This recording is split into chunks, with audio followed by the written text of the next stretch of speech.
আসসালামু আলাইকুম ওয়া রাহমাতুল্লাহি ওয়া বারাকাতুহু। জোরে বলেন একটু। আসসালামু আলাইকুম ওয়া রাহমাতুল্লাহি ওয়া বারাকাতুহু। জাযাকুমুল্লাহ। ইন্নাল হামদালিল্লাহ নাহমাদুহু ওয়া নাস্তাঈনুহু ওয়া নাস্তাগফিরুহু ওয়া নাউযু বিল্লাহি মিন শুরুরি আনফুসিনা ওয়া মিন সাইয়্যাতি আমালিনা। মান ইয়াহদিহিল্লাহু ফালা মুদিল্লা লাহু ওয়া মান ইউদ্লিলহু ফালা হাদিয়া লাহু। ওয়া আশহাদু আল লা ইলাহা ইল্লাল্লাহু ওয়াহদাহু লা শারীকা লাহু ওয়া আশহাদু আন্না মুহাম্মাদান আবদুহু ওয়া রাসূলুহু সাল্লাল্লাহু তাআলা আলাইহি ওয়া আলা আলিহি ওয়া সাহবিহি ওয়া সাল্লামা তাসলিমান কাসীরা। ইয়া আইয়ুহাল্লাযীনা আমানুত্তাকুল্লাহা হাক্কা তুকাতিহি ওয়া লা তামুতুন্না ইল্লা ওয়া আনতুম মুসলিমুন। ইয়া আইয়ুহান নাসু ইত্তাকু রাব্বাকুমুল্লাযী খালাকাকুম মিন নাফসিন ওয়াহিদা ওয়া খালাকা মিনহা যাওজাহা ওয়া বাসসা মিনহুমা রিজালান কাসীরা ওয়া নিসাআ ওয়াত্তাকুল্লাহা আল্লাযী তাসাআলুনা বিহি ওয়াল আরহাম ইন্নাল্লাহা কানা আলাইকুম রাকীবা। ইয়া আইয়ুহাল্লাযীনা আমানুত্তাকুল্লাহা ওয়া কুলু কাওলান সাদীদা يصلح لكم أعمالكم ويغفر لكم ذنوبكم ومن يطع الله ورسوله فقد فاز فوزا عظيما. أما بعد فإن خير الحديث كتاب الله وخير الهدي هدي محمد صلى الله عليه وسلم وشر الأمور محدثاتها وكل محدثة بدعة وكل بدعة ضلالة وكل ضلالة في النار. أعوذ بالله من الشيطان الرجيم. بسم الله الرحمن الرحيم. يا أيها الذين آمنوا কু আনফুসাকুম ওয়া আহলিকুম নারা।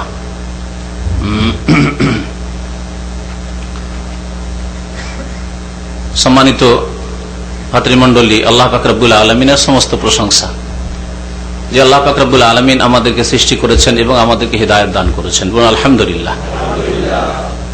আল্লাহ পাক রব্বুল আলামিন অসংখ্য মানুষের মধ্য থেকে আমাকে আপনাকে আমাদের চেহারা দেখে নয়, আমাদের বিশেষ কোন গুণ দেখে নয়, বরং আল্লাহ পাক রব্বুল আলামিন তার খাস রহমতে আমাদের চাইতে সুন্দর মানুষ পৃথিবীতে আছে। কিন্তু আল্লাহ পাক রব্বুল আলামিনের খাস রহমতে আল্লাহ পাক রব্বুল আলামিন আমাদেরকে সঠিক পথ দেখিয়েছেন। আল্লাহ পাক আমাদেরকে জন্মসূত্রে ঈমান এবং ইসলাম দান করেছেন। সবচেয়ে বড় নিয়ামত আল্লাহ পাকের হচ্ছে এই ঈমান ও ইসলাম। আল্লাহ পাকের যতই শুকরিয়া আদায় করেন আপনি শেষ করতে পারবেন না। বলুন আলহামদুলিল্লাহ রাব্বিল আলামিন। আল্লাহ পাক রব্বুল আলামিন আমাদেরকে যখন জন্মসূত্রে এই বড় নিয়ামত দান করেছেন, এর সাথে আল্লাহ পাক অসংখ্য নিয়ামত দান করেছেন। কিন্তু আজকাল অধিকাংশ মানুষ দুনিয়ামুখী, যার ফলে দুনিয়ার নিয়ামতকে আমরা বড় করে দেখি, ধন দৌলতকে বড় মনে করে দেখি, নেতৃত্বকে বড় মনে করে দেখি। কেউ যদি নেতৃত্ব পেয়ে যায়, দুনিয়ার চাকরি সুযোগ সুবিধা এগুলিকে বড় নিয়ামত হিসাবে দেখি, বাড়ি গাড়ি নারী এসবকে বড় নিয়ামত করে দেখি। কিন্তু আসলে এগুলি আল্লাহ পাক রব্বুল আলামিনের দুনিয়া, আর দুনিয়া হচ্ছে আল্লাহ পাক রব্বুল আলামিনের তুচ্ছ নিয়ামত। এই জন্য আল্লাহ পাক রব্বুল আলামিন এই তুচ্ছ নিয়ামত মুমিনকেও যেমন দিয়েছেন তেমন কাফিরকেও দিয়েছেন। মুআহিদ তাওহীদবাদীকে যেমন দিয়েছেন, আল্লাহ মুশরিক বহুত্ববাদীকেও দিয়েছেন। সৎ লোকদেরকে যেমন আল্লাহ পাক দিয়েছেন, ধার্মিক নামাজি পরহেজগার মানুষকে যেমন আল্লাহ পাক দিয়েছেন, তেমন অসৎ পাপিষ্ঠদেরকে আল্লাহ পাক দিয়েছেন। নবী করিম সাল্লাল্লাহু আলাইহি ওয়াসাল্লাম ইরশাদ করেছেন, লাউ কানাতিদ দুনিয়া তা'দিলু ইনদাল্লাহি জানাহা বাউদা মা সাকা কাফিরান শারবাতা মা। যদি আল্লাহ পাক রব্বুল আলামিনের কাছে সারা পৃথিবী, দুনিয়া, যে দুনিয়ায় সমস্ত দুনিয়াবী নিয়ামত রয়েছে, পার্থিব নিয়ামত রয়েছে, নেতৃত্ব রয়েছে, ধন রয়েছে, সম্পদ রয়েছে, গাড়ি রয়েছে, বাড়ি রয়েছে, নারী রয়েছে, যা কিছু আপনি ভোগ করছেন, আপনার ভোগ বিলাসের বস্তু রয়েছে, এই দুনিয়ার সবকিছুই যদি আল্লাহ পাক রব্বুল আলামিনের নিকট মশার ডানা বরাবর হইত, মা সাকা কাফেরান, তাহলে কোন কাফিরকে, অস্বীকারীকে, যে আল্লাহর তাওহীদকে অস্বীকার করে, আল্লাহ পাকের জাতকে, আল্লাহর সত্তাকে অস্বীকার করে, পরকালকে অস্বীকার করে, রাসূলকে অস্বীকার করে, কোরআনে কারীমকে অস্বীকার করে, তাকে আল্লাহ পাক এক ঢোক পানিও দিতেন না। কিন্তু আল্লাহ পাক যেমন আপনাকে আমাকে পানি দিয়েছেন, খাবার দিয়েছেন, তেমন আল্লাহ পাক কাফিরকেও দিয়েছেন। দুনিয়া এত তুচ্ছ আল্লাহ পাক রব্বুল আলামিনের নজরে। কিন্তু মূল্যবান নিয়ামত হচ্ছে ঈমান এবং ইসলামের নিয়ামত, যা আমাদেরকে দান করেছেন আল্লাহ পাক রব্বুল আলামিন। চিন্তা করুন আপনি, এটি ছোট্ট বাংলাদেশ, তার চাইতেও দূরে ইন্দোনেশিয়া, আল্লাহ পাকের খাস রহমত হয়েছে, সেখানকার মানুষকে আল্লাহ পাক হিদায়াত করেছেন। অধিকাংশ মানুষ সেখানকার মুসলিম।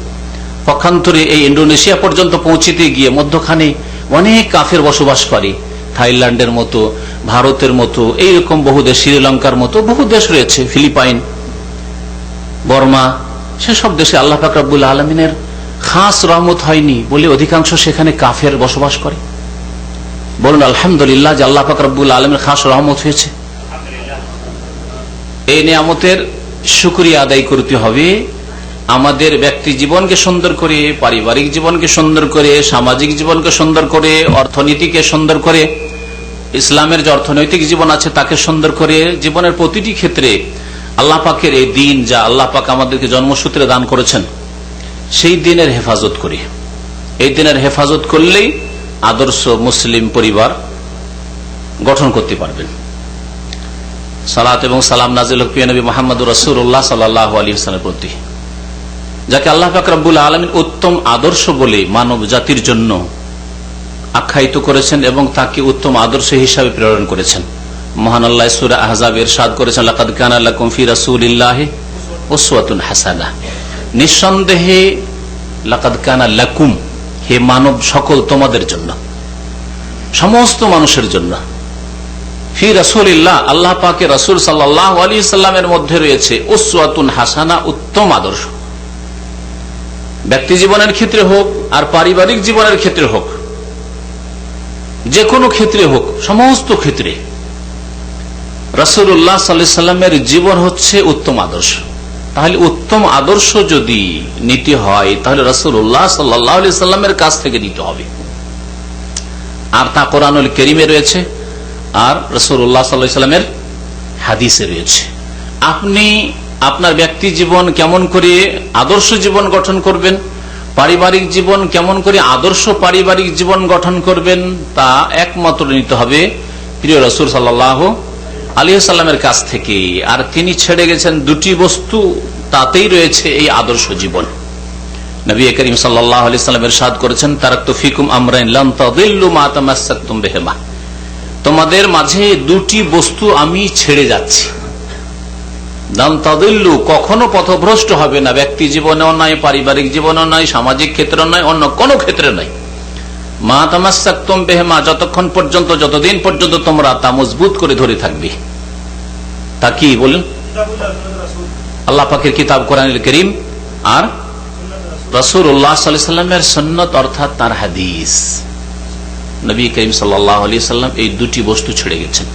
সুতরাং এখান থেকে স্পষ্ট হচ্ছে যে কোরআন এবং হাদিস চর্চা করা, কোরআন এবং হাদিস সম্পর্কে জ্ঞান অর্জন করা, কোরআন এবং হাদিস সম্পর্কে জ্ঞান লাভ করা এবং তার জ্ঞান দেওয়া নিজের ছেলে মেয়েদেরকে, এটা হচ্ছে ফরজ কাজ। তালাবুল ইলমে ফরিদাতুন আলা কুল্লি মুসলিম। জন্মসূত্রে শুধু মুসলিম, আপনি আল্লাহ পাকের দিন জানলেন না, কোরআন নে আল্লাহ পাক কি সম্বোধন করেছেন জানলেন না, আপনার ছেলে মেয়েদেরকেও জানালেন না, ডাক্তার করলেন, ইঞ্জিনিয়ার করলেন, আর বড় বড় চাকরিতে আপনি পৌঁছে দিলেন ছেলে মেয়েদেরকে, কিন্তু আপনি তাদেরকে আল্লাহ পাকের যে আসমানি সিলেবাস রয়েছে কোরআন এবং হাদিসের সে সম্পর্কে জ্ঞান দিলেন না, তাহলে আপনি এই ফরজ ত্যাগ করলেন, যার ফলে আপনি না আপনার ব্যক্তি জীবনকে আদর্শ জীবন বানাতে পারছেন, না আপনার পরিবারকে আদর্শ পরিবার বানাতে পারছেন। আদর্শ পরিবার বানাইতে হলে তাহলে কোরআন এবং হাদিসের অধ্যয়ন করতে হবে, যেই সূত্র দিয়ে হোক না কেন, শুনে হোক অথবা পড়ে হোক। মানুষের জ্ঞান অর্জনের দুটো রাস্তা, হয় শুনে, নিরক্ষর মানুষ অথবা ব্যস্ত মানুষ, আজকালকার যুগের অধিকাংশ মানুষ ব্যস্ত, কিতাব পড়বে এরকম সময় নেই, সারাদিন গাড়ি চালায়, গাড়িতে শুনতে পারবে, তাহলে শুনে শুনে আপনি ইলম হাসিল করবেন। মাদ্রাসার যুগ চলে গেছে, ইসলামী প্রতিষ্ঠানে গিয়ে ইসলাম শেখার যুগ চলে গেছে, বয়স হয়ে গেছে, কর্মক্ষেত্রে নেমে গেছেন, কিন্তু তারপরে আপনার উপর দিন শেখা, আদর্শ পরিবার কি করে গঠন করবেন, ইসলামিক পরিবার কি করে গঠন করবেন, ইসলামিক জীবন কি করে নিজের গঠন করবেন, আপনি ছেলে মেয়েদেরকে কি করে মুসলিম তৈরি করবেন, এটা জানা আপনার ফরজ রয়েছে, সেটা আপনাকে জানতে হবে। সুতরাং আপনাকে যেটা আপনার জন্য সুবিধা সেই সুবিধা আপনাকে গ্রহণ করতে হবে, শুনে হোক অথবা পড়ে হোক। আল্লাহ পাক যেন তৌফিক দান করেন। বিষয়বস্তু সম্পর্কে শুনেছেন যে বিষয়বস্তু হচ্ছে আদর্শ মুসলিম পরিবার। আদর্শ মুসলিম মানে ইসলামিক পরিবার। আজকাল মুসলিম দেশও আছে, কিন্তু ইসলামের তেমন কিছুই পাওয়া যায় না। তাহলে শুধু মুসলিম হওয়া যথেষ্ট নয়। একটু নিচে নেমে আসেন, আমরা দেশের ক্ষেত্রে যাচ্ছি না, ব্যক্তি জীবনের ক্ষেত্রে মুসলিম 90% জন মুসলিম, কিন্তু অধিকাংশই বিনামাজি, অধিকাংশ আল্লাহর দিন থেকে, কোরআনের আদর্শ থেকে সরে। তাহলে মুসলিম তো আছে, কিন্তু ইসলাম পাওয়া যায় না জীবনে। আমাদের ইসলামিক জীবন হইতে হবে, মুসলিম জীবন শুধু হলে হবে না। এখানে যে আদর্শ মুসলিম পরিবার মানে আদর্শ ইসলামিক পরিবারকে উদ্দেশ্য করা হয়েছে, মানে ইসলামিক পরিবার হইতে হবে, যে ইসলামের উপর রাসূলুল্লাহ সাল্লাল্লাহু আলাইহি ওয়াসাল্লাম ছেড়ে গেছেন আমাদেরকে। আদর্শ মুসলিম পরিবার কি করে গঠন করবেন, একটি বড় বিষয়। তবে এই বিষয়টিকে আমি এমন সংক্ষেপে আপনাদের সামনে পেশ করব এবং আপনাকে গাইডলাইন দিয়ে দেব, দিক নির্দেশনা দিয়ে দেব, যে আপনি নিজে যদি আপনার কাছে কি আছে, চাবি আছে, চাবি দিয়ে আপনি দরজা খুলে ঢুকতে পারবেন এবং সেখান থেকে উপকৃত হইতে পারবেন। কোরআনে কারীমের একটি সূরার কয়েকটি আয়াতের আলোকে আদর্শ পরিবার কি করে আপনি গঠন করবেন, এদিকে আপনাকে দিক নির্দেশনা দেব এবং সেখান থেকে আপনাকে উপকৃত হবে। আমরা যখন মাদ্রাসা থেকে ফারেগ হই, সে কওমি মাদ্রাসা ফারেগই ধরেন আর মদিনা ইউনিভার্সিটি ফারেগ হয় ধরেন, যখন আমরা পাশ করি তখন আমাদেরকে বলা হয়েছিল যে তোমাদেরকে এলেম দিয়ে দিইনি সব, বরং এলেমের চাবি দিয়ে দিচ্ছি। যে কেউ পাশ করে কোন প্রতিষ্ঠান থেকে এলেম দিয়ে দেওয়া হয় না, বরং এলেমকে কেমন করে অর্জন করতে হবে তার একটা চাবি তার হাতে দিয়ে দেওয়া হয়। মানে এতটা ক্ষমতা দিয়ে দেওয়া হয় যাতে করে যেখানে এলেম আছে, উপকারী এলেম, সেটা সন্ধান করতে পারে এবং সেটাকে ধারণ করতে পারে। আর সব এলেম হাসিল করা কারো পক্ষে সম্ভব নয় এবং এলেমের শেষ নেই। সুতরাং এলেম শিখা শুরু করতে হবে। আরবিতে খুব প্রসিদ্ধ প্রবাদ আছে, আল ইলমু মিনাল মাহাদে ইলাল লাহাদ, মায়ের কোল থেকে বা দোলনা থেকে শুরু করে লাহাদ মানে কবর, কবর পর্যন্ত এলেম শিখার সময়, যতক্ষণ পর্যন্ত মত আসেনি। চাবি দিয়ে দেওয়া হয়েছে। একজন কেউ যদি কোনো মাদ্রাসা থেকে ফারেগ হয় আর যদি ভাবে যে না আমি যথেষ্ট শিখে নিচ্ছি, কারণ আমি বুখারী পড়ে নিচ্ছি, আমি ফিকহ পড়ে নিচ্ছি, তাফসীর পড়ে নিচ্ছি, তাহলে সে জাহেল, সে জাহেল। কিন্তু যেই ব্যক্তি মনে করবে যে না আমার কাছে সামান্য এলেম হয়েছে, যে এলেম দিয়ে আমি একটা চাবি পেয়েছি, তা দিয়ে আমি দরজা খুলে নিতে পারবো, কারণ প্রত্যেক চাবিতে দরজা খুলবে না, তাহলে চাবি চাবির মতো চাবি হইতে হবে। চাবি পেয়েছি, দরজাটা খুলে, আর তারপরে আমি এলেমের যে ঘর রয়েছে সেখানে ঢুকতে পারবো আর সেখান থেকে আমি উপকৃত হইতে পারবো, তাহলে সে হচ্ছে জ্ঞানী এবং সেই ব্যক্তি উপকৃত হইতে পারবে। আপনাদেরকে একটা আমি চাবি দেওয়ার চেষ্টা করব আজকের এই অল্প সময়। আদর্শ মুসলিম পরিবার, পরিবার কাকে বলে এটা সহজে বুঝেন, তারপরে আমি বলছি। কয়েক ব্যক্তি নিয়ে একটা পরিবার হয়, স্বামী স্ত্রী দুজন হইল আর ছেলে মেয়ে, স্বামী স্ত্রী আর ছেলে মেয়ে হলো পরিবার। ছেলে মেয়ে যদি না থাকে তো স্বামী স্ত্রী একটি পরিবার। স্বামী স্ত্রী ছেলে মেয়ের সাথে বৃদ্ধ বাবা মা আছে বা তালাক প্রাপ্তা বোন আছে, আপনার দায়িত্বে আছে, বিধবা বোন আছে, আপনার দায়িত্বে আছে, আরো কেউ আছে যাদের ব্যয় বহন আপনার উপর ফরজ আছে শরীয়তে, সেগুলি আপনার পরিবারের অন্তর্ভুক্ত। এর নাম হচ্ছে পরিবার। তাহলে পরিবার হচ্ছে স্বামী স্ত্রী এবং ছেলে মেয়ে এর নাম। আপনার আব্বা আছেন, আম্মা বেঁচে আছেন, আপনার আব্বার পরিবার হচ্ছে আপনার আব্বা আম্মা একটি পরিবার। আল্লাহ পাক রব্বুল আলামিন কোরআনে কারীমে ইরশাদ করেছেন সূরা তাহরিমে, ইয়া আইয়ুহাল্লাযীনা আমানু কু আনফুসাকুম ওয়া আহলিকুম নারা, হে মুমিন সকল, কু আনফুসাকুম, তোমরা নিজেকে রক্ষা করো। এটা হচ্ছে ব্যক্তি জীবন। আল্লাহ পাক তাহলে ব্যক্তি জীবন থেকে শুরু করেছেন, উপর থেকে শুরু করেন, নিচে থেকে শুরু করেছেন। কু আনফুসাকুম, নিজেকে রক্ষা করো, নিজেকে বাঁচাও, ওয়া আহলিকুম, এবং তোমাদের পরিবার পরিজনকে বাঁচাও, নারান, জাহান্নামের আগুন থেকে। এই আয়াত স্পষ্ট করে যে আপনাকে সংশোধন আগে স্ত্রীর করলে হবে না, আগে ছেলেমেয়ের করার চেষ্টা করলে হবে না, আগে নিজেকে সংশোধন করতে হবে, নিজেকে সংশোধিত হইতে হবে। কারণ কিছু মানুষ আছে, এবং এদেরই সংখ্যা বেশি আজকাল সমাজে, নিজে যা করছে তাই করুক, নিজে বিড়ি সিগারেট খায়, নিজে মদ খায়, নিজে নামাজ পড়ে না, কিন্তু স্ত্রী নিজে হয়তো অবৈধ সম্পর্ক রাখে, নিজে নাজায়েজ টেলিফোনে যোগাযোগ রাখে, নিজের চরিত্র দুর্বল রয়েছে, কিন্তু স্ত্রীর ক্ষেত্রে না, আমার স্ত্রী যাতে করে সতী হয়, আমার স্ত্রী যাতে করে অপরের সাথে কারো সাথে কথা না বলে, কারো সাথে যাতে করে ঠাট্টা রহস্য না করে, এই ক্ষেত্রে আত্মমর্যাদা আছে, যথেষ্ট নয়। এইভাবে সংশোধন হয় না, ইসলামিক পরিবার গঠন হবে না, আদর্শ মুসলিম পরিবার গঠন হবে না। আপনি আপনার স্ত্রীকে ঠিক করার জন্য তৎপর, আপনার ছেলে মেয়েদের ঠিক করার জন্য তৎপর, যে আমার ছেলে মেয়ে, আমি যা হয়েছি, কিন্তু আমার ছেলে মেয়েকে ভালো হইতে হবে।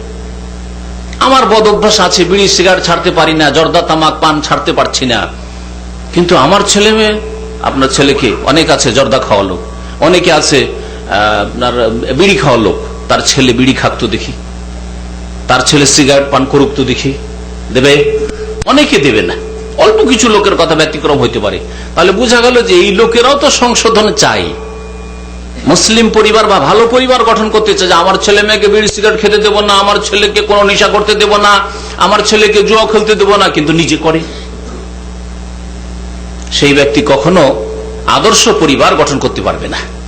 কারণ আল্লাহ পাক রব্বুল আলামিন যেইভাবে সংশোধন করতে বলেছেন সেইভাবে সে সংশোধন করে না।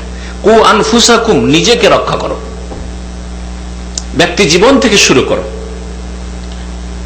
ওয়া আহলিকুম, তারপরে তোমার পরিবার, স্ত্রী থেকে শুরু করো, ছেলে মেয়ে থেকে শুরু করো। আল্লাহ পাক রব্বুল আলামিনের এই আয়াতে এই দিক নির্দেশনা রয়েছে।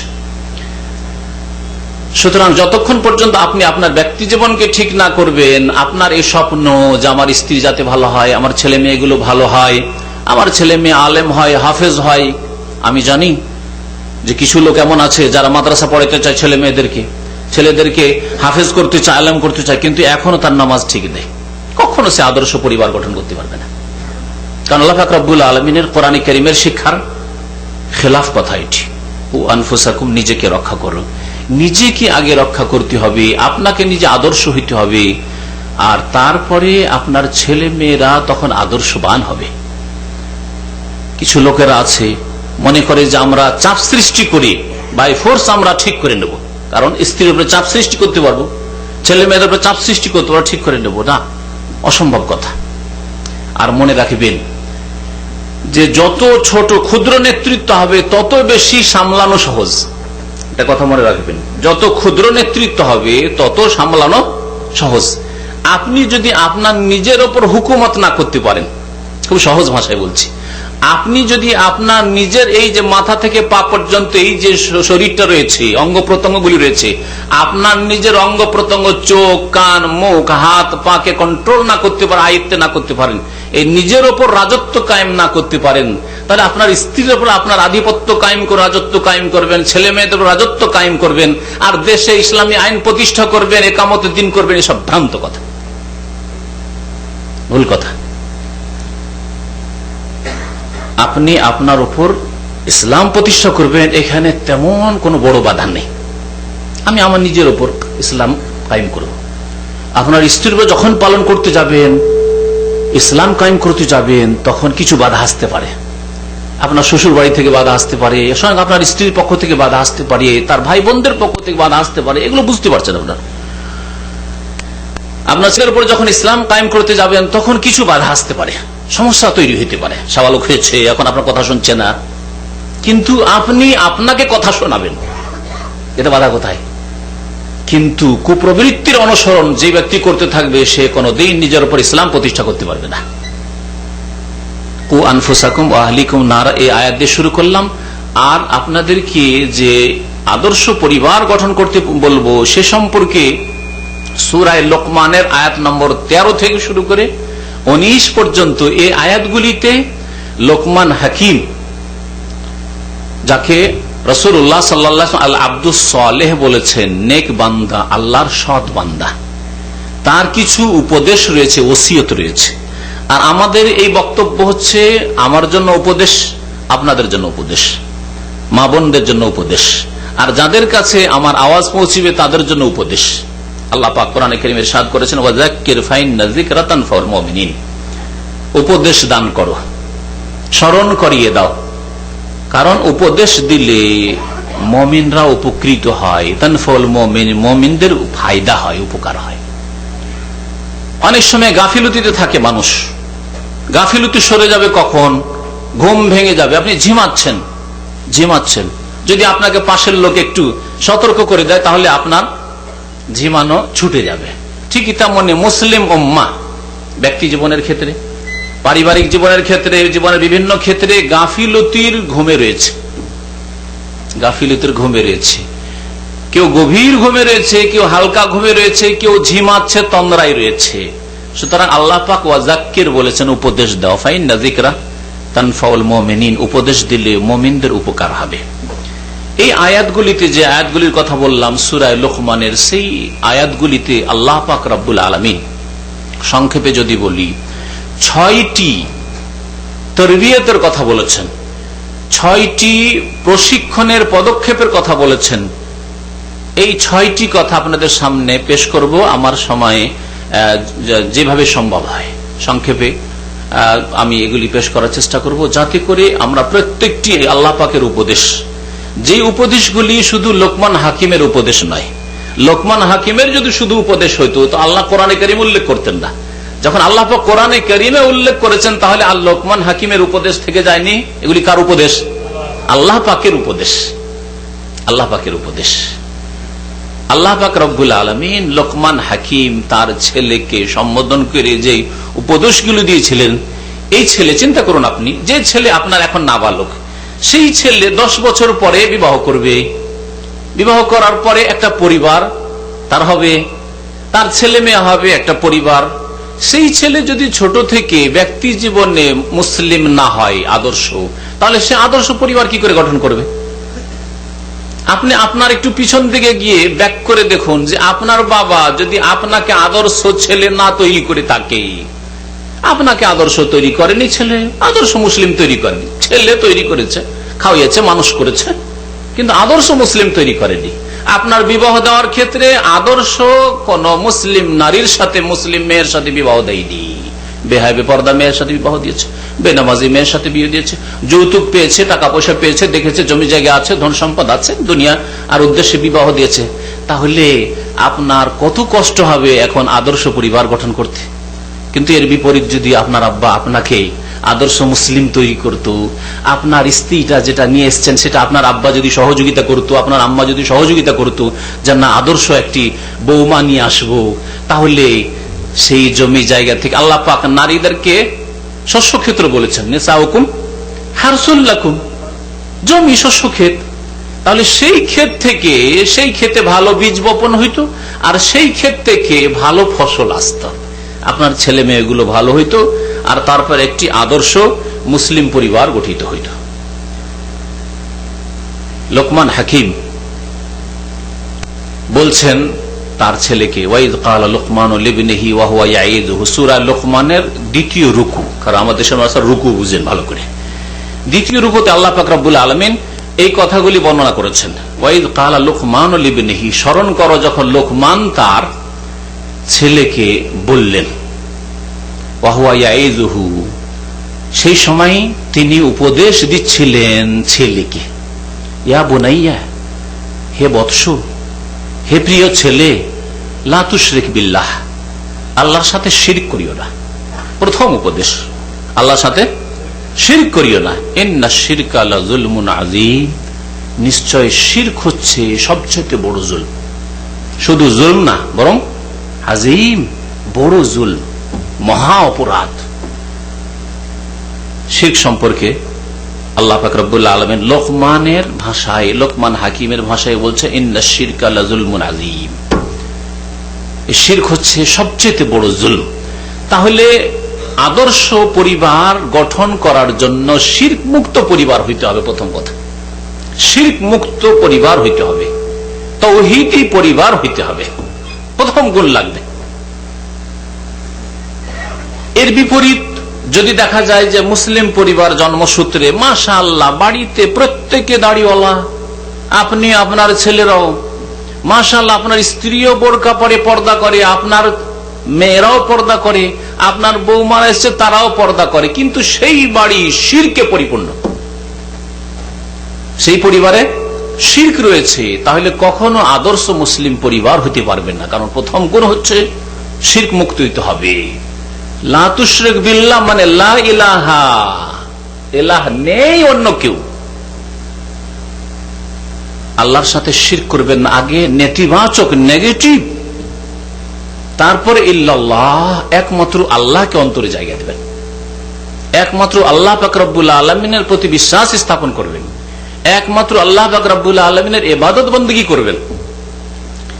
একে বলা হয়েছে যে আগে কোন জায়গাকে ক্লিন করতে হয়, তারপরে কিছু করতে হয়। যেমন এই জায়গায় বসলে, এই যে আমরা চেয়ারে টেবিলে বসেছি সামনে, বা আপনারা এই যে চেয়ারে বসেছেন, এই চেয়ারে আগে বসবেন না ধুলো থাকলে আগে ধুলো সাফ করবেন? হ্যাঁ, একমত না দ্বিমত আছে? আগে ধুলো সাফ করবেন না আগে বসে যাবেন? যে বসে গেলে ধুলো সাফ হয়ে যাবে। কিছু লোক আছে এরকম অলস, কত আর ধুলা সাফ করে বেড়াবো, বসলে তো ধুলো সাফ হয়ে যাবে, কাপড়ে লেগে যাবে, ধুলো সাফ হয়ে যাবে। তাহলে ধুলো সাফ করলেন না, আপনি চেয়ার থেকে ধুলো কাপড়ে উঠাই নিলেন, আরো বেশি ক্ষতি করলেন। চেয়ারে ছিল ভালো ছিল, কিন্তু আপনার কাপড়ে লেগে আপনার শরীরটা খারাপ হলো, আপনার কাপড় চোপড় খারাপ হলো। তাহলে আগে নেগেটিভ, আগে ধুলা সাফ করতে হবে, ধুলা রাখিয়েন না, লা আগে লা করতে হবে, ধুলো রাখিয়েন না, তারপরে বসেন। আল্লাহ পাক কালেমা তাইয়্যিবাতে তাই বলেছে, লা ইলাহা ইল্লাল্লাহ, ইলাহ নেই, আগে ক্লিন করো, পরিষ্কার করো মগজকে। এখানে আটরসি রাখিও না, মাইজ ভান্ডারি রাখিও না, দেওয়ানবাগি রাখিও না, খাজা বাবা রাখিও না, গৌসুল আজম আল্লাহ ছাড়া কেউ নেই, ও জিলানি রাখিও না, দস্তগীর রাখিও না, ওসব রাখিও না, ক্লিন করো। সরস্বতী রাখিও না, দুর্গা রাখিও না, দরগাও রাখিও না, দুর্গাও রাখিও না আর দরগাও রাখিও না, ক্লিন করো আগে। তারপরে কি রাখবে? ইল্লাল্লাহ, আল্লাহকে রাখো, মগজে আল্লাহকে ঢুকাও, হৃদয়ে আল্লাহকে ঢুকাও। ইল্লামান আতাল্লাহ, যে ব্যক্তি আল্লাহ পাকের কাছে আসবে বেকালবিন সলিম, মুক্ত অন্তর নিয়ে, সহি সালামত অন্তর নিয়ে। শিরক মুক্ত হচ্ছে সহি সালামত অন্তর, ইনি আল্লাহ পাকের দরবারে হাজির হইতে হবে। তাহলে লোকমান হাকিম যে উপদেশ দিয়েছে, লা তুশরিক বিল্লাহ, শিরক করিও না, তাওহীদ প্রতিষ্ঠা করো। শুধু নেগেটিভ থাকলে হবে না, নেগেটিভের সাথে পজিটিভ লাগবে। শিরক মুক্ত হবে তাহলে তাওহীদ প্রতিষ্ঠা করতে হবে, আল্লাহ পাকের একত্ব প্রতিষ্ঠা করতে হবে। তাহলে মুসলিম পরিবার, আদর্শ মুসলিম পরিবার গঠনের জন্য প্রথম শর্ত হচ্ছে তাওহীদি পরিবার হইতে হবে। বাড়িতে কোন রকমের শিরক, বড় শিরক হোক আর ছোট শিরক হোক, যেন না থাকে। আমাদের দেশের অধিকাংশ বাড়িতে হয় বড় শিরক আছে, ওরসে যাবে, আর ওরসে যাওয়া মানে বড় শিরক করতে। আর যদি তা না থাকে, খুব ভালো, তো ওরসে যায় না, মাজারে যায় না, তাহলে কি আছে? তাবিজ আছে। আপনি যদি নিজে গায়ে তাবিজ না রাখেন, আপনার বাড়িতে তাবিজ লটকা আছে। আপনার বাড়িতে যদি না থাকে, আপনার স্ত্রীর গায়ে তাবিজ আছে, না আপনার ছেলে মেয়ের গলায় তাবিজ আছে, না আপনার ছেলে মেয়েকে নিয়ে আপনার স্ত্রী যখন বাইরে বেরোয় তখন একটা টিপ দেয়, এইদিকে না এইদিকে, কোন দিকে দেয়? কালো টিপ দেয় না? হ্যাঁ, কেন দেয় জানেন? এটা শিরক, যাতে করে বদনজর না লাগে। এই শিরক, বদনজর থেকে কারো কুদৃষ্টি লাগবে, নজর লেগে যাবে, এর থেকে রক্ষা পাওয়ার উপায় হচ্ছে এই কালো টিপ দেওয়া। আল্লাহ বলেছেন, তার রাসূল সাল্লাল্লাহু আলাইহি ওয়াসাল্লাম বলেছেন। তাহলে যেটা কোনো উপায় নয়, অথচ আপনি উপায় সাব্যস্ত করেছেন, এর নাম হচ্ছে শিরক। কমের পক্ষে সেটা হচ্ছে শিরক আসগর, আর ছোট শিরক, আর ছোট শিরক হচ্ছে বড় কাবিরা গুনাহ, বড় কাবিরা গুনাহ। তাহলে আপনার পরিবারে যদি এইরকম শিরক থাকে, তাহলে আপনি আদর্শ মুসলিম পরিবার গঠন করতে পারবেন না। তাহলে করব কি? এর উত্তর কোরআন হাদিসে আছে। এই জন্যই বলছি, কোরআন এবং হাদিস শিখতে হবে, যেইভাবে শিখেন আপনাকে শিখতে হবে। নবী করিম সাল্লাল্লাহু আলাইহি ওয়াসাল্লাম হাসান হুসাইনকে বদনজর থেকে রক্ষার জন্য, বাঁচানোর জন্য দোয়া পড়তেন, ওইযকুমা বিকালিমাতিল্লাহি তাম্মা ওয়া মিন কুল্লি শাইতানি ওয়া হাম্মা ওয়া মিন কুল্লি আইনিল লাম্মা। বলতেন, তোমাদের উভয়কে, হাসান হোসেন তোমাদের দুইজনকে আমি আল্লাহর আশ্রয়ে রাখছি। ওইযকুমা বিকালিমাতিল্লাহি তাম, আল্লাহ পাকের পূর্ণাঙ্গ বাক্যের দ্বারা, আল্লাহ পাকের পূর্ণাঙ্গ বাক্য, তার আল্লাহ পাকের কালাম, আল্লাহ পাকের গুণাবলী। মিন কুল্লি শাইতানি ওয়া হাম্মা, শয়তান থেকে, বিষাক্ত জিনিস থেকে, অমিন কুল্লি আইনিল লাম্মা, আর ক্ষতি সাধনকারী নজর থেকে, যেই নজর পড়লে ক্ষতি করে। কারো নজর পড়লো, আর এই ছেলে কত সুন্দর ছেলে, কত মোটা ছেলে, বদনজরটা লেগে গেল, অমুকের ছেলে কত সুন্দর, বদনজর লেগে গেল। অমিন করলে আইনিল্লাহ। তো নবী করিম সাল্লাল্লাহু আলাইহি ওয়াসাল্লাম এইভাবে হাসান হোসেনকে বদনজর থেকে হেফাজতের ব্যবস্থা করেছেন। আপনি ওই ব্যবস্থা করেন, শেখেন, কিন্তু শিরক করবেন, আপনার আদর্শ পরিবার কখনো গঠন হবে না। সংক্ষেপে এই বিষয়টি বলছি, না হলে এই তৌহিদের বিষয় বলে সময় শেষ হয়ে যাবে। এই ছিল প্রথম ইসলামিক পরিবার বা আদর্শ পরিবার গঠনের উপায়, যে আপনার বাড়িকে, আপনার বাড়ির প্রত্যেক ব্যক্তিকে, প্রত্যেক সদস্যকে শিরক মুক্ত হইতে হবে এবং তৌহিদ প্রতিষ্ঠাকারী হইতে হবে। লা তুশরিক বিল্লাহ ইন্নাশ শিরকা লাযুলমুন আযীম। আল্লাহ পাক রব্বুল আলামিনের হকের পরে কার হক বলেন তো দেখি? আল্লাহ পাক রব্বুল আলামিনের হকের পরে রাসূলুল্লাহ সাল্লাল্লাহু আলাইহি ওয়াসাল্লামের হক। বুঝলাম, ঠিক আছে। রাসূলুল্লাহ সাল্লাল্লাহু আলাইহি ওয়াসাল্লামের হক আদায় না করে আল্লাহর হক আদায় হবে না, সেজন্য আল্লাহর হকের অন্তর্ভুক্ত করে ওটাকে ছেড়ে দিলাম। কারণ কালিমা তাইয়্যিবার সাথে যেমন আশহাদু আল্লা ইলাহা ইল্লাল্লাহ আছে, তার সাথে আছে ওয়া আশহাদু আন্না মুহাম্মাদান আবদুহু ওয়া রাসূলুহু ওয়া আশহাদু আন্না মুহাম্মাদান রাসূলুল্লাহ। এই কালেমার দুটো পার্টের বাস্তবায়ন না করলে আপনি তৌহিদ বাস্তবায়ন করতে পারবেন না। তাহলে তার সাথে সেটাকে শামিল করে দিলাম, যে যেমন তৌহিদ আপনার মধ্যে থাকবে, তেমনি অনুসরণ হবে একমাত্র মুহাম্মদ রাসূলুল্লাহ সাল্লাল্লাহু আলাইহি সাল্লামের। আপনার জীবন কেমন হবে? যেমন রাসূলুল্লাহ সাল্লাল্লাহু আলাইহি ওয়াসাল্লামের জীবন ছিল। আপনার স্ত্রীর জীবন কেমন হবে?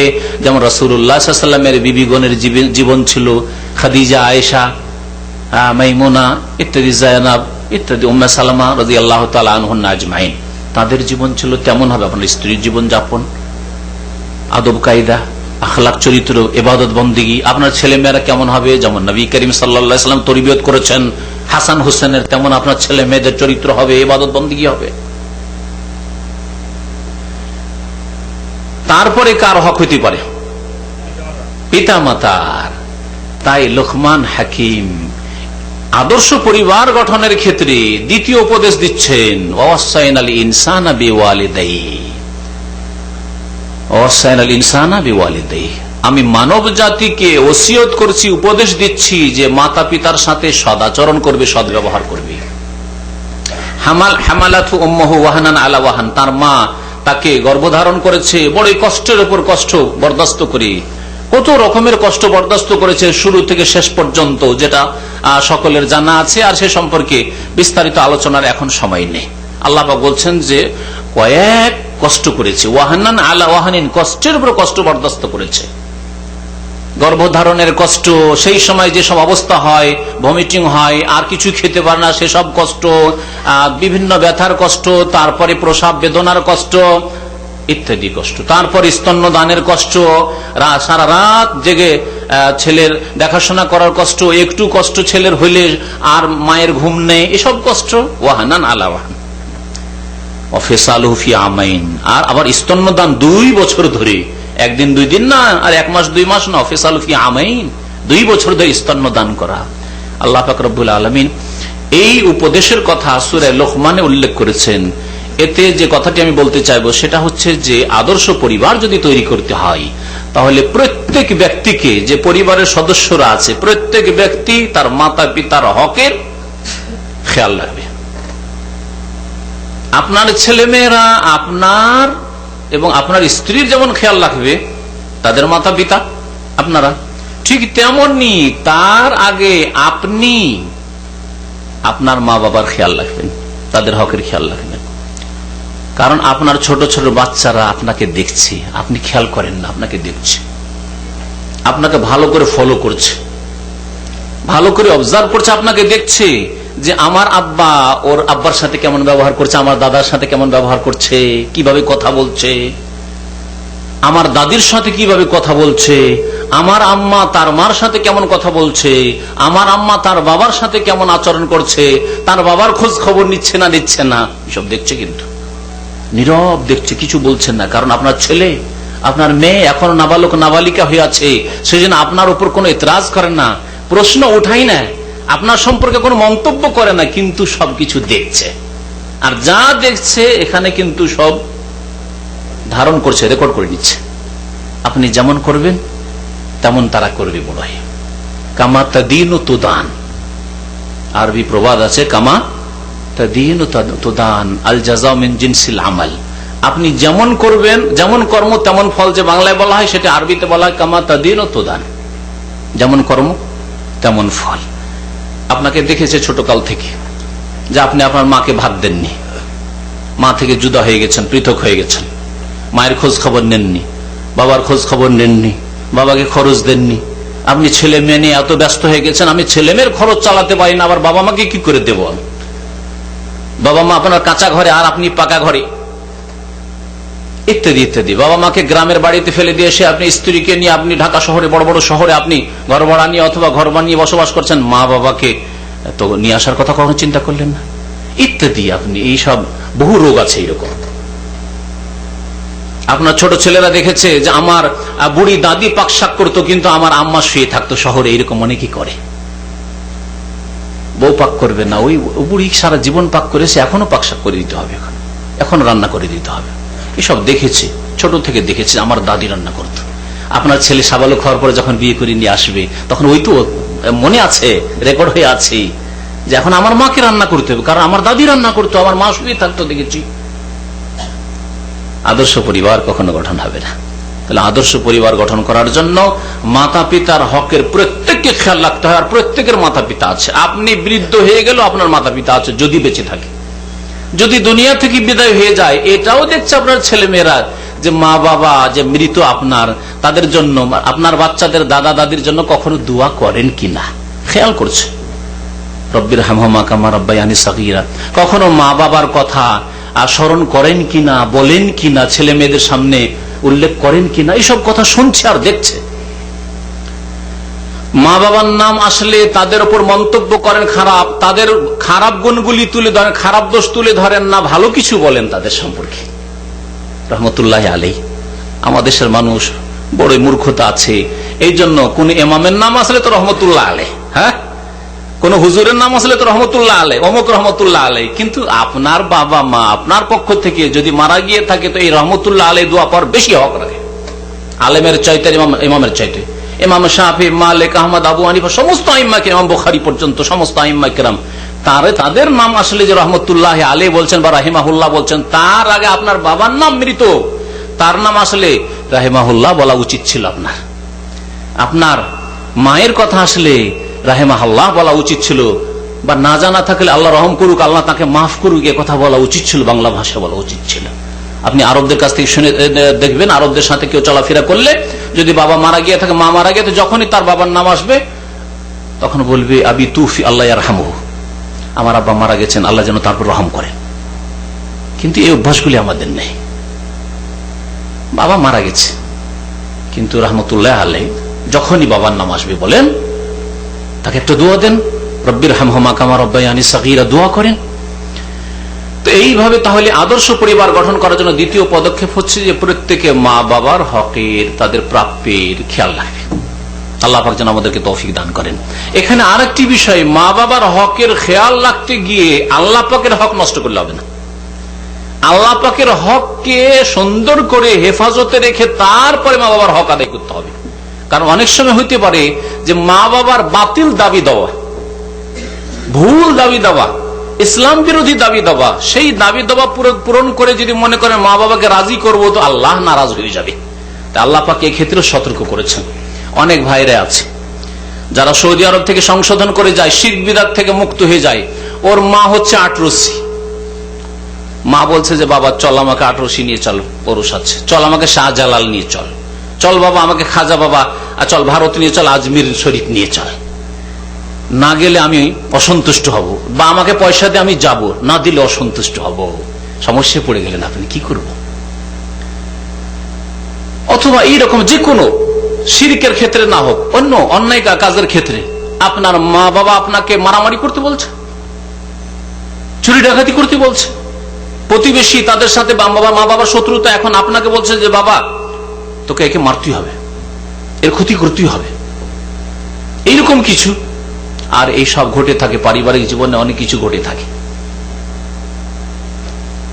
আল্লাহ পাক বলেন ওয়াইন জাহাদাকা আলা আন তুশরিকা বি মা লাইসা লাকা বিহি ইলমুন ফালা তুতিহুমা, যদি ওই মাতা পিতা এই প্রচেষ্টা চালায় যে তুমি শিরক করো, তুমি পাপ করো, তোমার দ্বারা পাপ করিয়ে নেবে।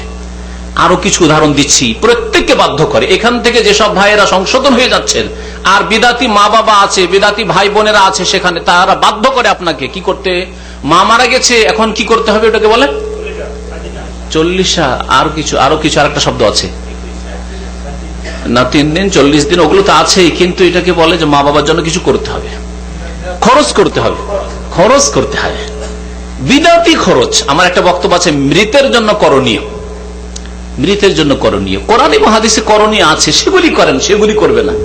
সৌদি আরবে একজন একটা মসজিদ তৈরি করে দিল, তার মা বাবার নামে, দাদা দাদের নামে, নানা নানির নামে, নিজের নামে করে দিল, সাদকা জারিয়া কিয়ামত পর্যন্ত পাবে। কিন্তু আমার দেশের মানুষদের করতে বলে করবে না। কি করবে?